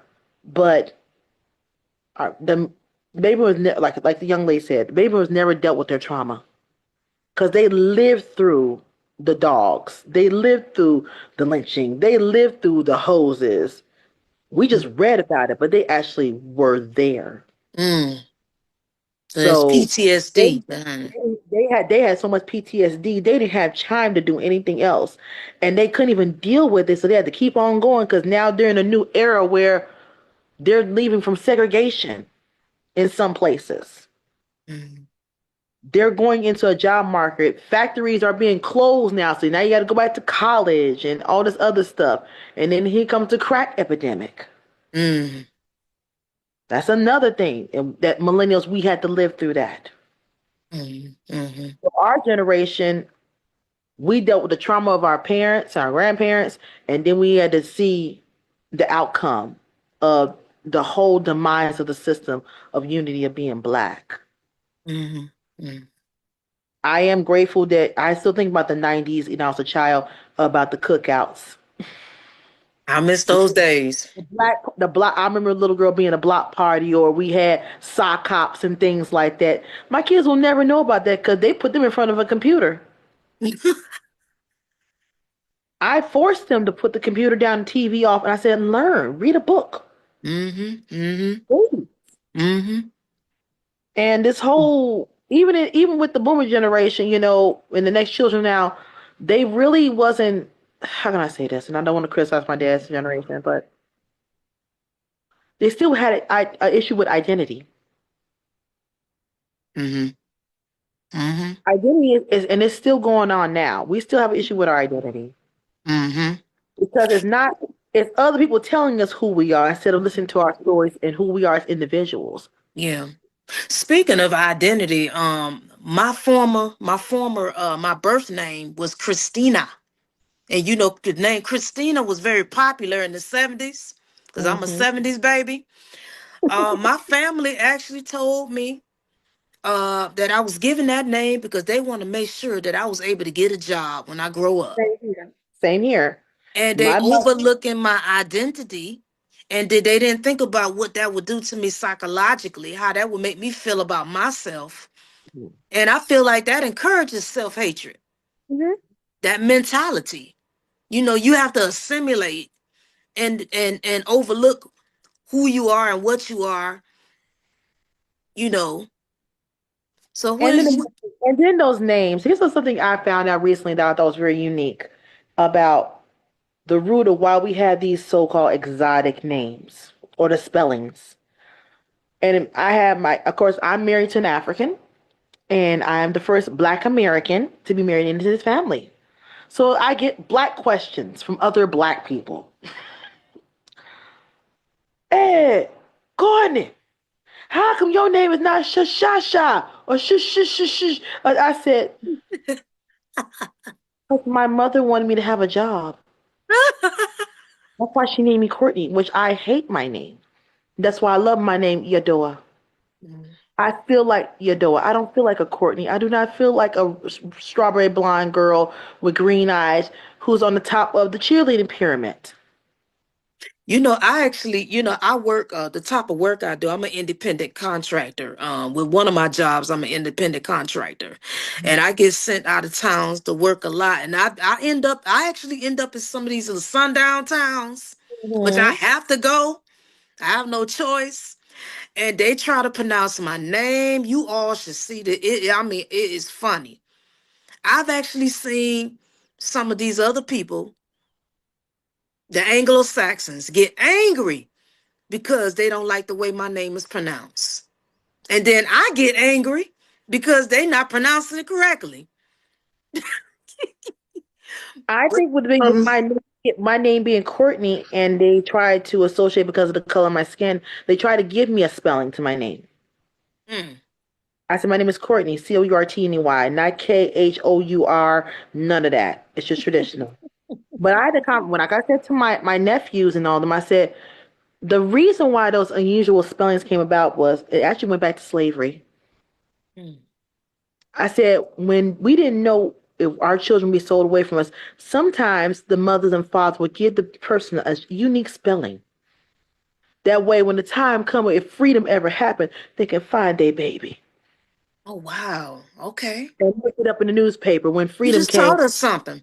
your name was spelled fire, but it's with, PH. Mm-mm. Here to reconnect you back to your family if you can ever find them. That's why the whole thing of family reunion was. It was designed to bring back those who were sold through slavery. They can find the leftover families that were stripped away. Because everybody, when you got sold to a different slave master, you took on their last name. Mm-hmm. Mm-hmm. Mm-hmm. Or they changed your name because they didn't want anybody to find you. Mm. So my name, Courtney, And when I studied the history of my name, I asked my mom, I said, why did you name me that? She said, well, it sounds very sophisticated. I said, do you know what a Courtney is? A Courtney is a person that serves a king. Mm. So that And means I'll never be an entrepreneur. I always got to work for somebody. She said, well, at least you always have a job. wow, But the names are significance about even and when we come to the knowledge of being Israelites, that when you took your name, Sister Yasha Allah, you knew what came with it. The power behind that name. that part, The that part. strength. Mm-hmm. You And I know. have to be honest, ever since the first week they changed my name, my life have never been the same since. It's like the energy behind these names, the ancient names, it overtakes your whole life. It influences your whole walk. I mean, I can't explain it, but my life haven't been the same since. People don't even look at me the same. People don't treat me the same like they did back when my name was Christina. I get treated differently. Mm-hmm. I'm serious. It's a So respect that that you that Isaiah 82 and 2, that is real. Read that when you all get a chance. mm-hmm. Psalms 82 and 2. I'm sorry, Isaiah 82 and 2. Salakia.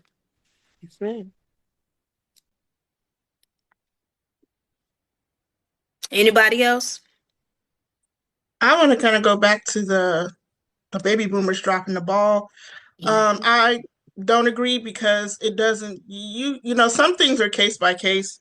You know, and growing up, my parents definitely taught us a certain things, you know what I mean? Not saying that they were super pro black or anything, but especially my mom coming from the South and my grandmother, they definitely taught us a sense of things about who we were. My grandmother was definitely big on warning us about certain things, you know, because of the time she came from and the things she had to deal with. I was just telling, you know, somebody how my grandmother didn't even want certain people of a certain color. I don't want to, you know, come into her house. She got mad at me for opening the doors for them one day. A social worker came to the house and chewed my head off. Like, what you let that, you know, pale woman in here for, you know?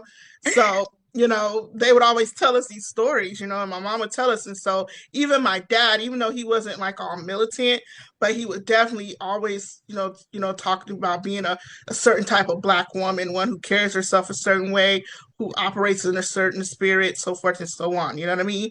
So Yeah. not all baby boomers or older people drop the ball because when I came up, honestly, it was all about education, especially going to a HBCU. Everywhere I Mhm. looked, it was the United Negro College Fund. It was going here. You see all the little shirts, you know, the little Afrocentric shirts promoting different HBCUs and colleges. So I came up in a time where college education, especially HBCUs, were heavily pushed. We seen it on Mhm. the TV.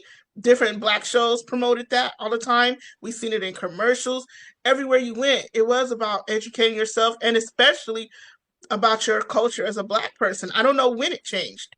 Maybe somewhere in the mid 90s. Some people say when gangster rap came out, we kind of started getting away from that pro-black, that Afrocentric type of culture that we were in, you know. Mhm. But I can definitely say in the 80s, late 80s, early 90s, that was a big thing. You know what I mean? Everybody wanted Mhm. to go to an HBCU. Everybody wanted to have that different world experience, so to speak. You know what I mean? Mhm. So when that changed, I think culture changed a lot of it.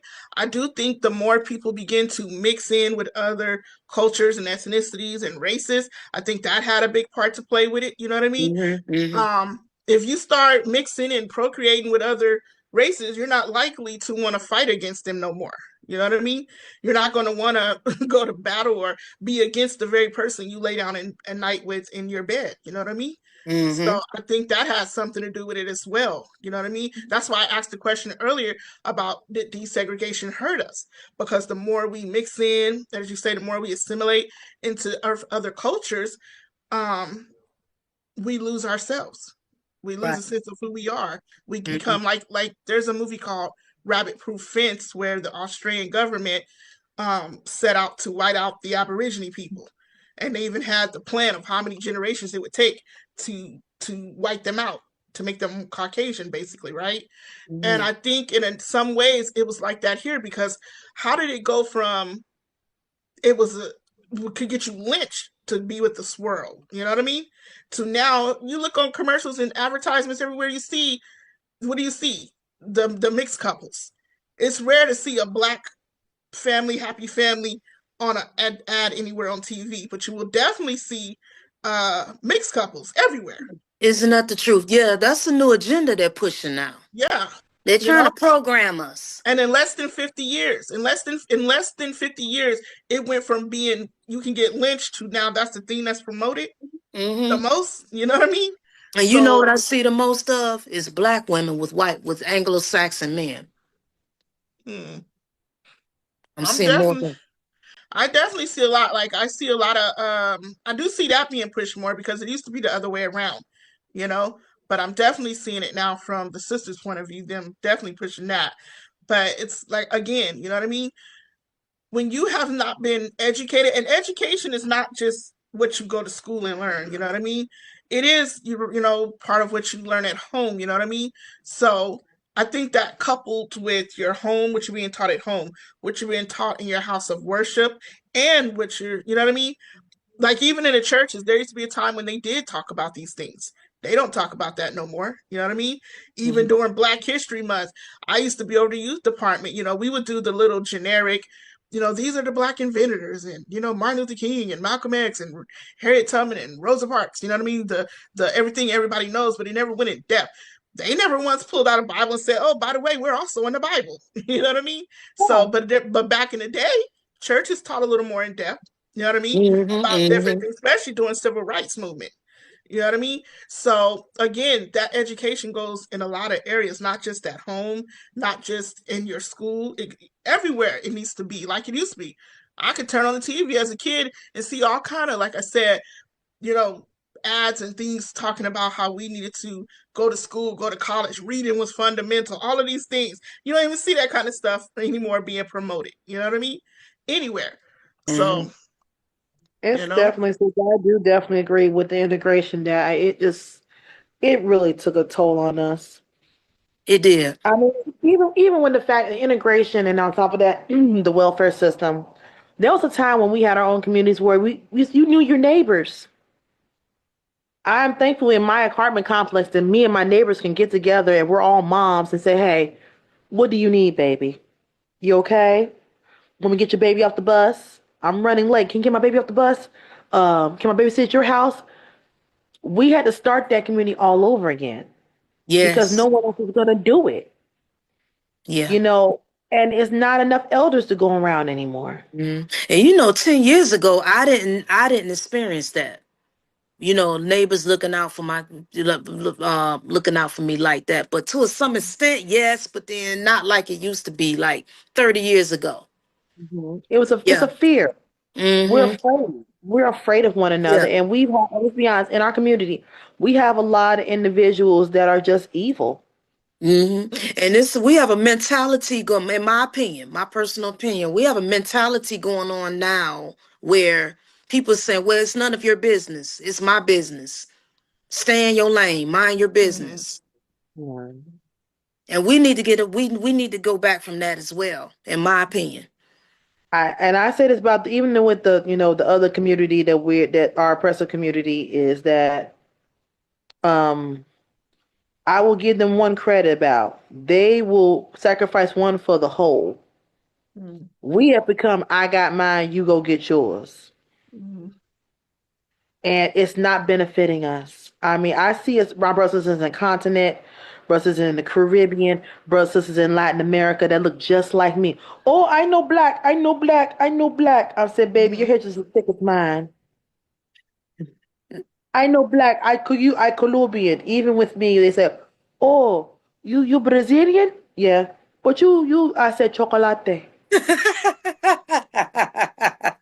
Because of the Brown. negativity is associated with black.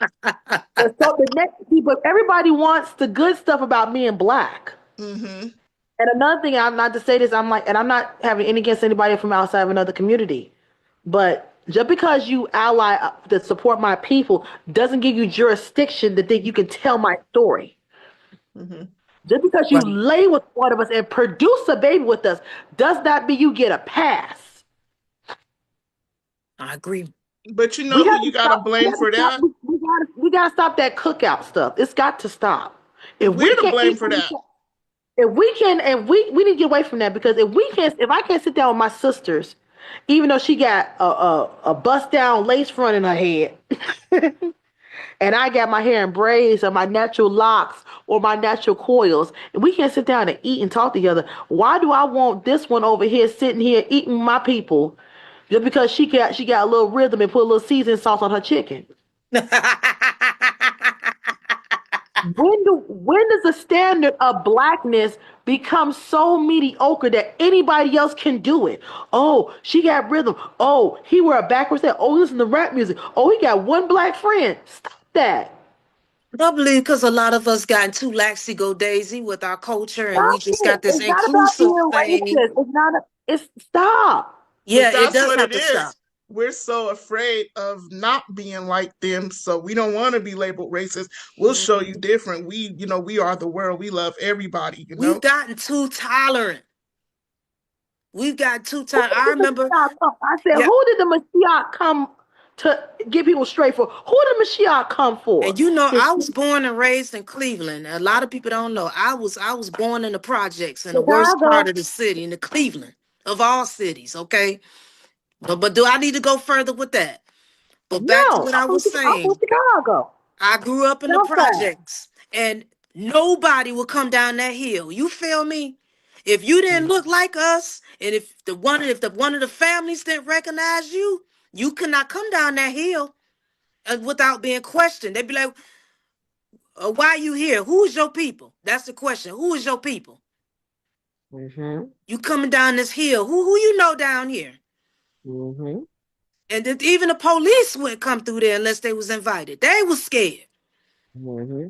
And so now in 2025, we gotten so tolerant and so lax to go daisy. Any and everybody and their mama, cousin, and sister can come in our communities.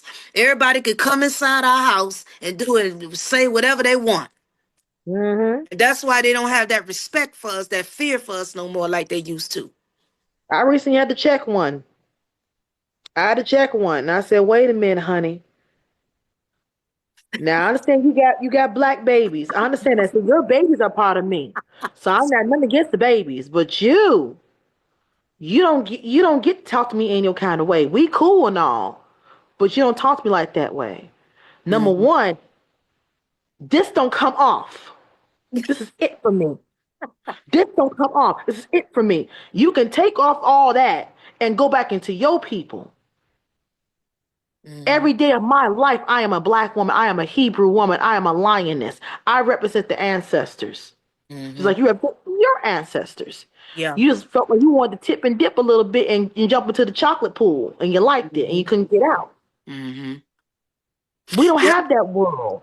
So you Yep. understand? I said, we have trauma within us. I said, so when you encounter my sisters who feel some type of way, the way you talking to them like you know us, how dare Mhm. you? We're all different. Mhm. I'm different. Us is over here, us fundamental, us blacks one here in this side, we're different from our African cousins. They got a whole different culture. Mhm. It clusters all. That's the beauty of being an Israelite. Mhm. We're so unique. We're so our perspectives, our ideology, the way we worship the Most High, the way we cook, the way we each of the 12 tribes had a different Mhm. attribute. Mhm. So you Yeah. cannot do that. FBA is a special bunch of people. If we could just remind ourselves how beautiful and how unique and how powerful we are. We're like the sleeping giants. We don't even realize how much power we have. We cook different. We look different. We dance different. We pray different. We worship different. Nobody does things, nobody moves like how we move. And until these other people can start putting some respect on our names, we need to set the boundaries back up. We need to Mm-hmm. put the boundaries back up. We need to For real, we gatekeep a got too little more. tolerant. Yeah, we We gotta got stop. too tolerant. We gotta stop. I have to say it's pretty interesting that you bring that up. By the way, my book came in. Yes, Mine, bless mine you. did too. Surprise, special book, baby. So, Oh, great. but Thank I'm you. sitting here listening to this. I'm just like, it's interesting you say this, and I'm trying to think as far as because baby boomers, my folks was really just scattered. We're trying to work through the trauma, trying to work work through the addictions and things of that matter. Um, from a very young age, I took charge as far as understanding. I'm here to break a generational curse because this is not what I was sent here for to have to experience this and pass it on. That's not what God just put me here for. But as far as them dropping the ball in a sense of standing up for our color, our culture, you know, just there's I can't necessarily put a percentage on it, but what Sister Eudora was just saying, it was just like, we're here as a special people, and in our identity it can seem misunderstood, flawed to when we look in the mirror and we have these not necessarily mental delays or whatever the case may be, but when we're isolated amongst these people and we're able to operate on our level, we're able to operate in a sense of our power, therefore it comes out with our identity. Hmm. We don't need the praise of other people, like being on the outside, by nature we're social people, humans are social, we're social beings, we need others in order to sow into us to make us feel proud about ourselves. The most high, that's he made us special where it's just like we don't have that anymore. It was like it's stripped from us, you Hmm. know and when you talk about as far as programming, you mean the internet is all the way around. All this media and things of that matter was being sold in your conscious versus your subconscious and how you live your lifestyle or whatever the case may be. Um, and then just kind of going back to as far as, being able to walk in our authority and our power. I mean, you could be in a grocery store and lay eyes on a child that's getting out of control as a black woman, and that child shut it down real quick. And everybody looking at you like, what you got? So um but yeah, yeah, I know I went all over the place with that one, but just there's just a few things that just wanted to drop in there. That's But good. yeah, That's good, sis. Well said. Oh, you know what? Sister Adanya had her hand up. Sister Adanya, you wanted to say something? I don't know if I'm saying her name correctly. I I Adonaya. think she put it in the chat. She said, I can read it right here. It says, my mom and my grandmother definitely did not drop the ball when it came to my heritage. I was raised to know who I am and respect my culture as well as other cultures. Okay. All praises. That's beautiful because everybody can't say that. That's beautiful. You have ancestors that teach self-love and self-worth and self-value in our history. I purposely admitted my two daughters into historically black colleges and universities because I wanted them to learn their people and about themselves. And I wanted them to learn their history, and I wanted them to develop into self-aware young ladies valuing the people that they came out of. I wanted them to be proud of themselves. And one of the two of them also end up going to they also attended Ivy League colleges as well. But that first foundational experience, I put them in a black college university. Why don't we promote HBCUs like we used to? Um, it seems like nowadays these HBCUs have gotten more tolerant and more diverse now. So last time I went to a classic, I went to the Bethune Cookman Family Florida A&M Classic. I used to go with my daughters every year. And I mean, we used to get lit, have fun. And I'm seeing more and more other nations of people attending historically black colleges and universities now. So it kind of like took away, it took to me, it feels like it kind of took away of that feeling that we used to get back in the day when we were in those type of environments. Because Reverse. now It's it's reverse. more inclusive now. It's reverse affirmative action. Yeah, it's That's got what more it is. inclusive now.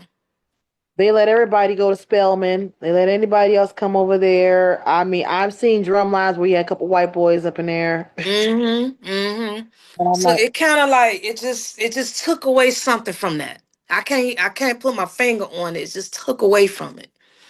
They were saying enrollment in some of these schools was down, and I think that might have been too why Yeah. they opened it up for the funding to keep it going.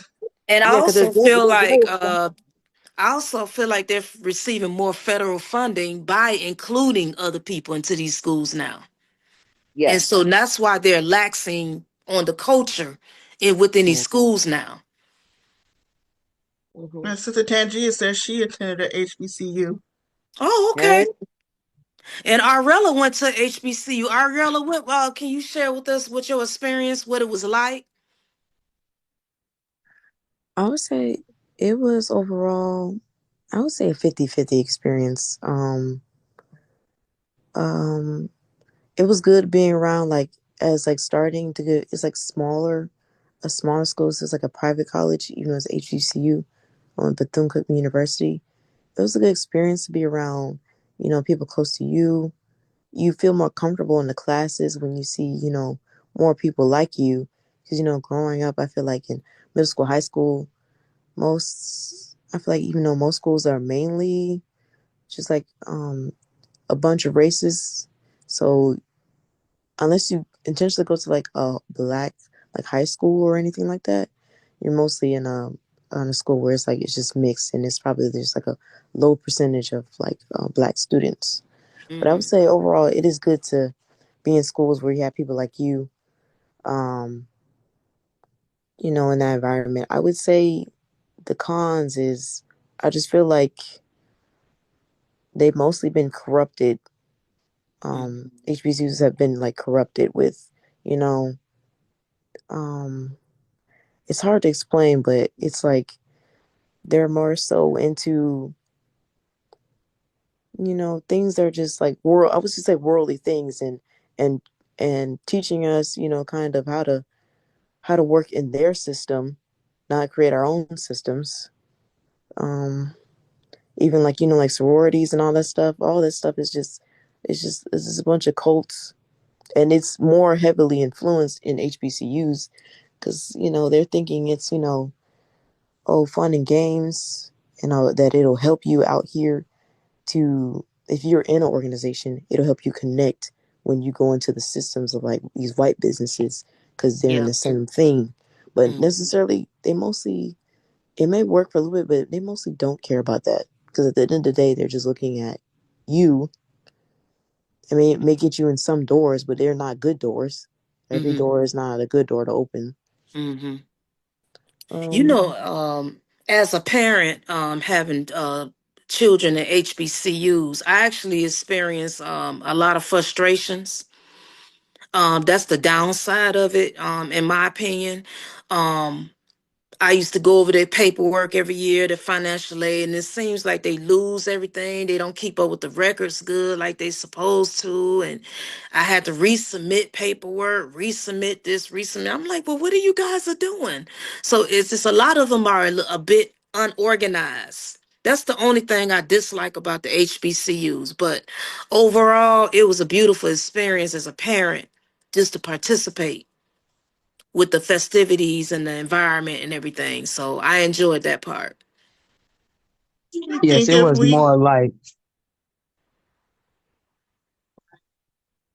yes, it was more like a cultural experience. That's was the fun part about it, going living in a rural area where majority of the people in school were white, and to go and have the experience to be around people that look like me, and um, being able to have that experience that you see on TV, like the with the Bill Cosby, and you have the sororities, the fraternities, and things like that, and the homecoming feeling, and just being.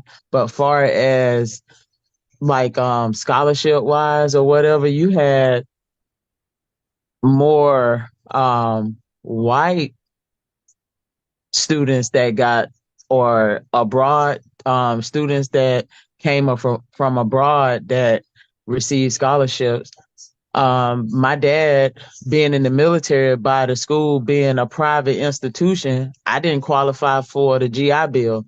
So I had to take out student loans and things like that. So I just felt like find that they put me more and my family more in a financial bind for me to get a higher education or higher learning. And I just felt like we got slighted on scholarships and things like that. Mm-hmm. I agree. I agree. Mm-hmm. Yeah, I actually had to beg for scholarships for my daughters, and I actually wrote a letter to the Bursa office one time, and a personal letter, and they actually gave my daughter $4,000 scholarship, um, just because of the way she looked. It's like you have to ask and you have to beg just to get financial help to go to the HBCUs, and they make it so easy for the Ivy League schools for the students to get whatever monies they need. And that's They, another they downside of this thing. they were passing out like scholarship notice like maybe uh 2 weeks before the deadline. So how can you write an essay, a quality essay in that much time, or do the requirements of that scholarship in that amount of time, when you had guidance counselors that were holding on to scholarships but giving the white children the scholarships that they needed, or certain black people because their parents worked at the schools or whatever, they got the information before, people Mm-hmm. like me. I didn't, even though I was a migrant, I didn't learn that there were migrant scholarships until I was grown. And Mm. though and I wasn't given offered any of those type of scholarships, but Mexicans, Hispanics was, excuse me, but Hispanics was offered those type of scholarships to go Mm-hmm. on to, with migrant scholarships and things like that. And Mm-hmm. so I just, with the whole education system, I, I'm a little disappointed because a lot of us who got slighted scholarships and things that could have helped us to pay for our schooling, we're still paying for, we're in debt. Like, for the rest of our life, because the interest rates go up. Mm-hmm. There's no forgiveness on schools that you apply for. So some of these forgiveness loans do not apply to the HBCUs that you went to. Some of them, when you went to apply to other schools, your credits wasn't accredited. So they took a lot of the HBC credits and turned them into Mm-hmm. electives, where if you did wanted to finish your education, you damn near had to start all the way back over. Isn't that the truth? That's the truth. Mm-hmm. Yeah, yeah. We definitely have to do better. We have to do better by each other, collectively. But does it It, seem like that applies to seem like everything that FBA people Huh. start, you Over know, there is always an attack on it to shut it down, one way or another. You know what I mean? Just they Mhm. I mean it was a little more out there with Black Wall Street, but they do it, with everything that we do, especially if it's thriving. Mhm. Anything that we do that's thriving and that's positive, there's always some way to try to get it shut down, or make it difficult to keep it thriving for us. That's true. I agree. So it's almost like, even though we have made a lot of leaps and bounds and, where we come from where we were to where we are now, when you Mhm. consider some things we definitely should be further on. Some things I think we've done a great job at coming to this point, but Mhm. they're considering, we're supposed to be these full-fledged Americans. The fact that we still are fighting for certain things is just ridiculous. You know what I mean? Yeah. Still fighting for certain recognition, you know. The fact that, like you said, yes, we understand why they gave us a Black History Month, but the fact that this is just not a part of the everyday curriculum in school, period. And I Hmm. don't mean just Martin Luther King and Harriet Tubman and Rosa Parks. I mean the full aspect of our history Hmm. should just be a part of American history, period. Speaking of American history, is it true that that the federal government has dismantled that from being recognized nationally? African American History Month. I heard something say something. I don't know if that was true or not.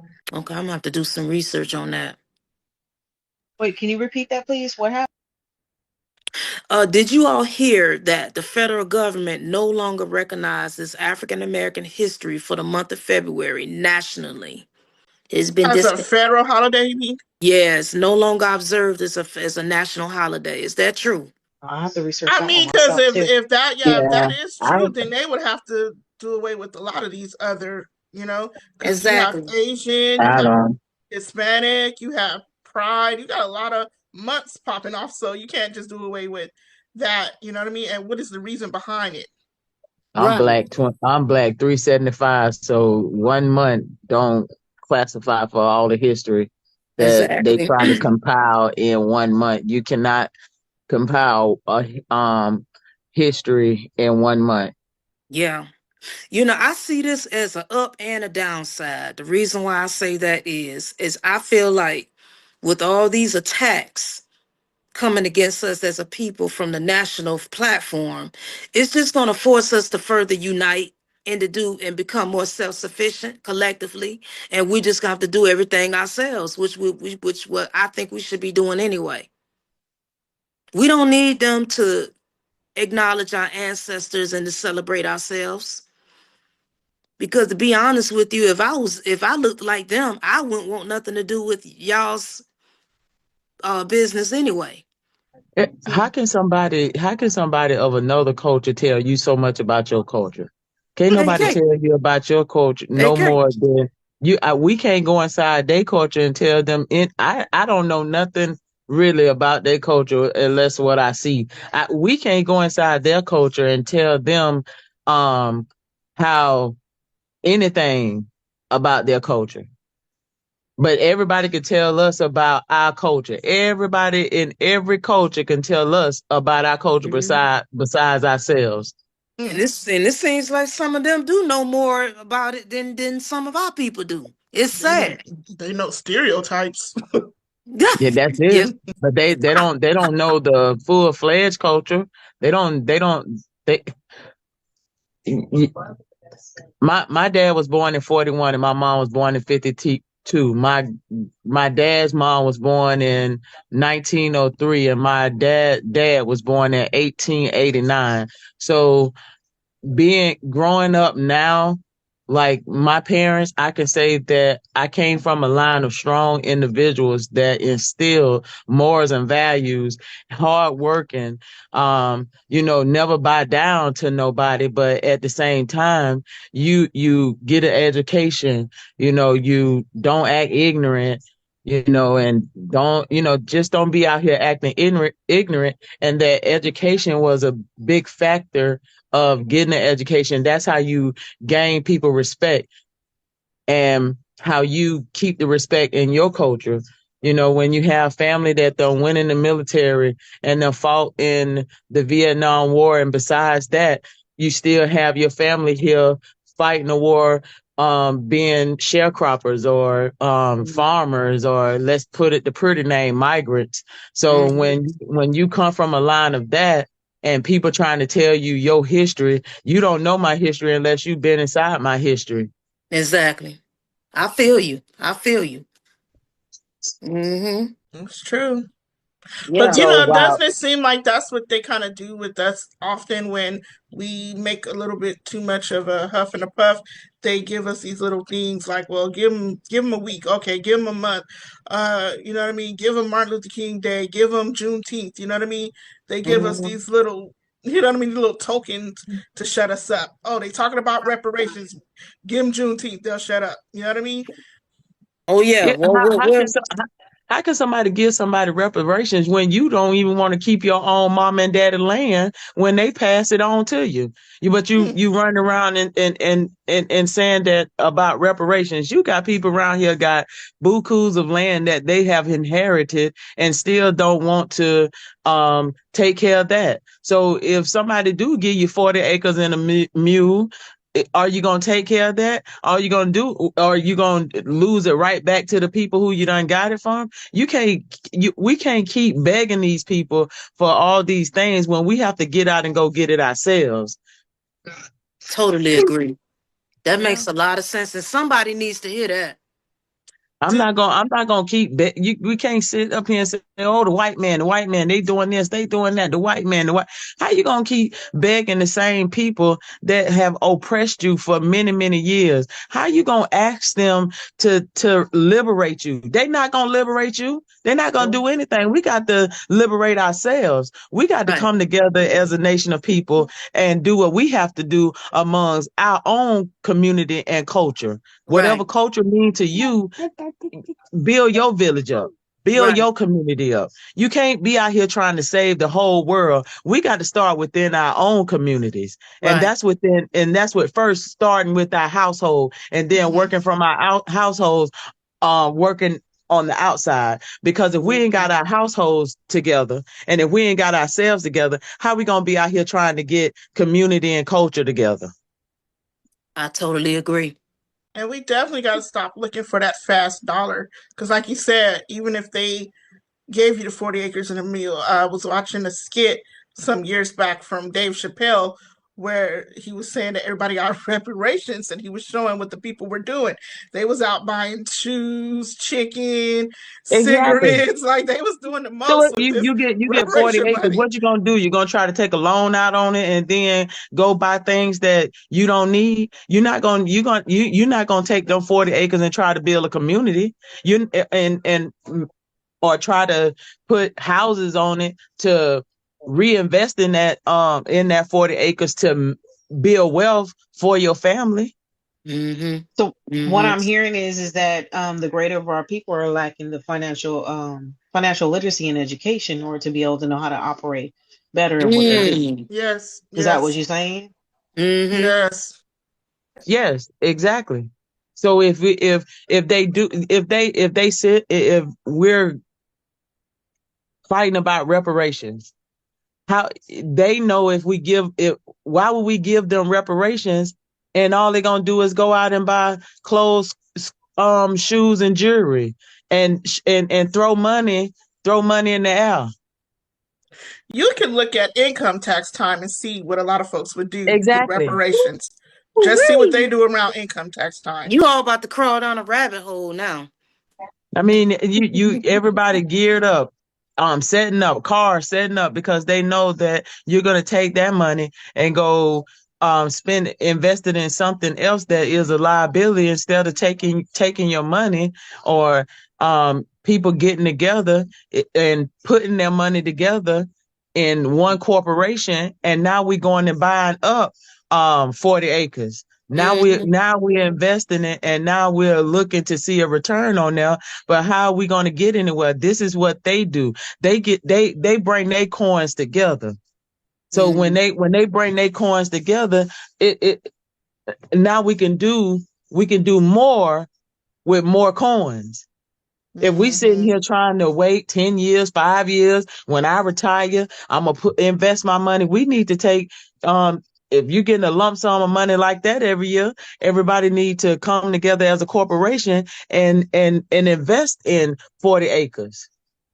Each year, Mm-hmm. Totally, invest in totally. 40 acres.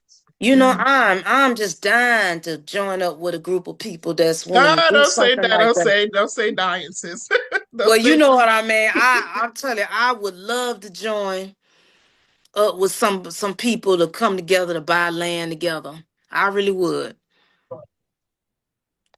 It definitely has to be smaller groups of like-minded because, Yeah, as a whole, too many of our people are just lost. You know what I mean? yeah. And it's too much selfishness. It's too much. Competition. Yeah, the competition, the selfishness. You know what I mean? And like you said, a lot of people have a lack of knowledge of spending and investing, and Yes. or somebody always, definitely we don't trust each other. Somebody gonna always think somebody trying to have more or get over. But that's the thing. People saying they don't trust each other, but you'll trust a bank that you don't even know with your money, or you'll trust your kids in the schools with these people you don't even know just because they say they teachers or they got a degree. But we're trusting our children. We're trusting our children with strangers. We're trusting our bodies with these doctors. We going in the stores, buying this food. We trusting that these foods is good that we eating, but we can't trust one another. We can't trust the person that we laying beside every day, but they study having children with them, Mm, Ain't that the but they don't truth? trust them. So mm, I mean, that come on. You'll go right up to the store and spend $100 on lottery tickets, trusting that you gonna win, but you not. Until that's that Willie Lynch, y'all. Willie You you Lynch. you go buy a car and trusting that it's gonna get you back and forth to work, and then it break down on you. It's a recall. You get in the air with that plane and they come down. You trusting that that pilot gonna get you from point A to point B in the air safely. You in the air with somebody with your whole life, but you are trust to go spend $1,000 on a ticket to go to another country. Mm, Come on, mm, mm, mm. excuse me, y'all. It's You mm, preaching. yeah, no, go for it. Yeah, but you preaching. how, but we Mm, so those type of people there, I don't even want to be around. When you say you don't trust your own culture, that means you don't trust me. Period. We ain't got nothing to talk about Mm, because everybody. You done trusted these white folks this long, and now we done effed around and found out. mm-hmm. That's why we have to get our minds right. A lot of us have to get our minds right, y'all. I'm telling you, we have a lot of work to do. mm-hmm, I done put more trust in a black person than I done put in a white person any day. Same here. I will. I'm not gonna Mm-hmm. go against my own kind for nobody. I'm not gonna put my Mm-hmm. whole heart in nobody that look different than me. I come from a black man and a black woman, so why would I wasn't never trained to not um trust my black people. You can't you supposed to have you you you don't trust nobody, but you have to go in with discernment. Mm-hmm. Mm-hmm. And some of these beings out here who look like us, some of them are struggling with self-love. mm, You know what I mean? So those are the ones that you have to be careful with, though, sis, mm-hmm, until they get it right. But when mm-hmm, you cover when you're covered and you walking in the whole armory, that those type of things you don't worry about because Mm-hmm. we have to walk by faith. How can we be women and men of God and we supposed to be walking in God image and we want him to forgive us. We want him to bless us. But we straddling the fence. It's either we Mm-hmm. all in or we all out. Because every culture, every race has evil people. Mm-hmm. Mm-hmm. People gonna show up. People gonna show their true identity. Rather, the people show up, wolves show up in sheep clothing all the time. Mm-hmm. So therefore, we have to just know and keep it moving. You know, Mm-hmm. it just that's just what it is. You have to life is about taking risks. Business is about taking risks. And we take risks with our lives every day when we depend on somebody to feed us and to put something in our body. And if we could trust them to feed us, I'm quite sure we could trust our fellow brothers and sisters. If Indeed. we can't trust each other, then we don't need to be sitting breaking bread, conversating with each other, sitting Mm-hmm. up here on shooting hope in the air. There's no Mm-hmm. reason for that. Indeed. mm-hmm, You know, 50 years ago, we had that love and trust for each other. It mm-hmm. was strong. I remember that. Mm-hmm. Yeah, yeah. We definitely should have been able to build more Black Wall Streets by now. Indeed. Indeed. But it's not too late. We can But that's start because tomorrow. people want to go other places and build up other economies instead of building up their own. How- If you if a person grew up in Chicago or somewhere or anywhere they have grew up, they should go back there and give back to their community where they started at, not going somewhere else and building up communities. I agree. Why, And a why lot would you of go? Why would you go clear across the country to try to build up another community when you done these people done saw you snotty nose running around barefoot and everything. You got memories in your community. You don't want to see your community shine. exactly. This is why my platform is the way it is. I'm constantly flooding my platform with information and posters and memes to kind of like help program and condition our minds to get back like how our ancestors, how they used to think. More unity. People charging you $1,000 for information because they done Googled it or whatever it is. You supposed to be out here telling the story, educating, not giving the knowledge to our people. Mm-hmm. Mm-hmm. If they take it and they use it, okay. Some not gonna use it. But the You ones need who do use it, you done touch somebody. mm-hmm. Mm-hmm. Yeah, that's You're real right. talk. That's real talk. Yeah. Well, it's 9:42 now. We could be all night. We may have to do a part two on this. What you think, Princess? Maybe so, It's a lot of subjects to touch on when it comes to us, especially here in America. Mm-hmm. So, you Yep. know, It's time for FBA to band up and unify. We got to unify or we gonna die out here if we don't hurry up and get Yeah. unified. We I'm can't sorry. wait. We got to do it now, sisters. Right We now. got to do this stuff now. It's no waiting. You got to start now. Soon as you hang up this Zoom, you got to be doing it now. You got to be walking the walk and talking the talk. All if not, all the weak gonna fall by the wayside, and only the strong gonna survive. You Cause better right know now it. it's the survival of the fittest. And if Mm, we don't, and we are in some deep, deep trouble. And ain't it's gonna that? be some, Hmm. and things gonna start heating up if Mm, we don't start preparing ourselves, preparing our mm, homes. mm-hmm. Mm-hmm. Speaking, yeah, because I also want us, speaking of just being an FBA, I want us to touch on our health issues here in America.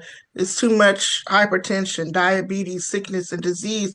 A lot of that is, lifestyle and diet. I don't, they always say everything is hereditary, but I do believe that diet and lifestyle play a big part in that. You know what I mean? Uh, Definitely. so I would definitely love for us to do something talking about that next, on Yeah. our health. Starting gardens in y'all yard. Hmm. Start Mm-hmm. Yeah. growing foods that you all like to eat so you don't have to depend on going in these big box stores buying this food. Connecting with local gardeners or farmers in your communities. See Mm-hmm. who in a 50-mile radius who is selling fresh produce, fresh, Hmm.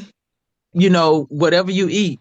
Organic. There are people out there selling um that, small businesses. Now is the time to connect with all small businesses. This is Mm-hmm. Hmm. the time that small businesses are going to be thriving because Hmm. people are getting away from these big box stores. If you're trying to boycott or stop shopping at these big box stores, you need to start shopping local, and that's local in your economy. Because so the people that are local with you will able to put back into your economic, into your community, and building Hmm. up the economics. You're not going to be able to build the economics trying to buy all around the world.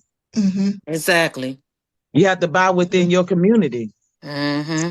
Yeah. Build up your community, doing community gardens, getting with these, churches, getting with the city, seeing these vacant lots, put in, because a lot of the inner cities do have food deserts and we don't even know it. You got little Mm. kids that are in the inner cities that are starving, that don't have nothing to eat. Their I mamas heard can't about that. So it's a lot of places that are suffering with food deserts where we as community leaders need to go into these communities and starting community gardens to Definitely. help to help Yeah. feed these families. Definitely. Yeah. Mm-hmm. Hmm. I Yeah. That's agree. when you're going to So start yeah. gaining that's when you're going to start gaining the respect and the rapport with your community, and now you're able to go in and build Black Wall Street within your community, Hmm. Mm-hmm. I know Yeah. that's right. opening up jobs, creating jobs, Mm-hmm. paying the little old lady down the street to come clean your house. Mm-hmm. Mm-hmm. Yeah. Well, that's definitely what I think we're going to be tackling. I believe next month um is our diet and our health. You know.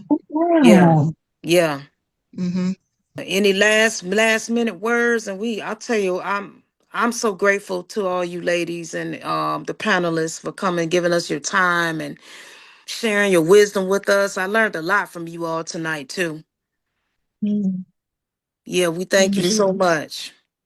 Yeah. For those who couldn't stay, appreciate them as well. Yeah. Definitely. And Sister Princess and I both. And you all know you all following us on public platforms, and I think I'm following all you ladies on platform too, on Facebook and everything. Yeah. Yeah, definitely. Let's link up. Indeed. Well, this has been a good conversation. Hmm. Um, definitely so. Appreciate everyone for coming and thank you for staying with us this long. Those who stayed, I know it's Sunday and everybody's preparing for this new week, so we definitely appreciate you for sticking it out with us for the full session. Yeah, definitely, definitely. Also, everyone in the YouTube chat who stuck it out with us as well. Hmm. Well, that being said, we're going to go ahead and get up out of here and see you guys next month. We will be sending out the invitation that don't have a title for it yet, but we will be discussing our health. We have someone coming in talking about parasites. We have Sister Tangia. I believe we locked her in, but for us talking about farming and planting food and things of that nature. Um, Maybe we can either I don't know, put her on the spot, but Sister Bia, if we can get her to come in and help us talk about the mental health. We want to talk about all things. Look, she looked at the camera. We want to deal with Definitely, all aspects of our health next month. definitely. I look forward to it, ladies. Mm-hmm. All And right, y'all then have a good night. you You too. too. Good night. Love you all. I love you more. All Good right. night. Good night.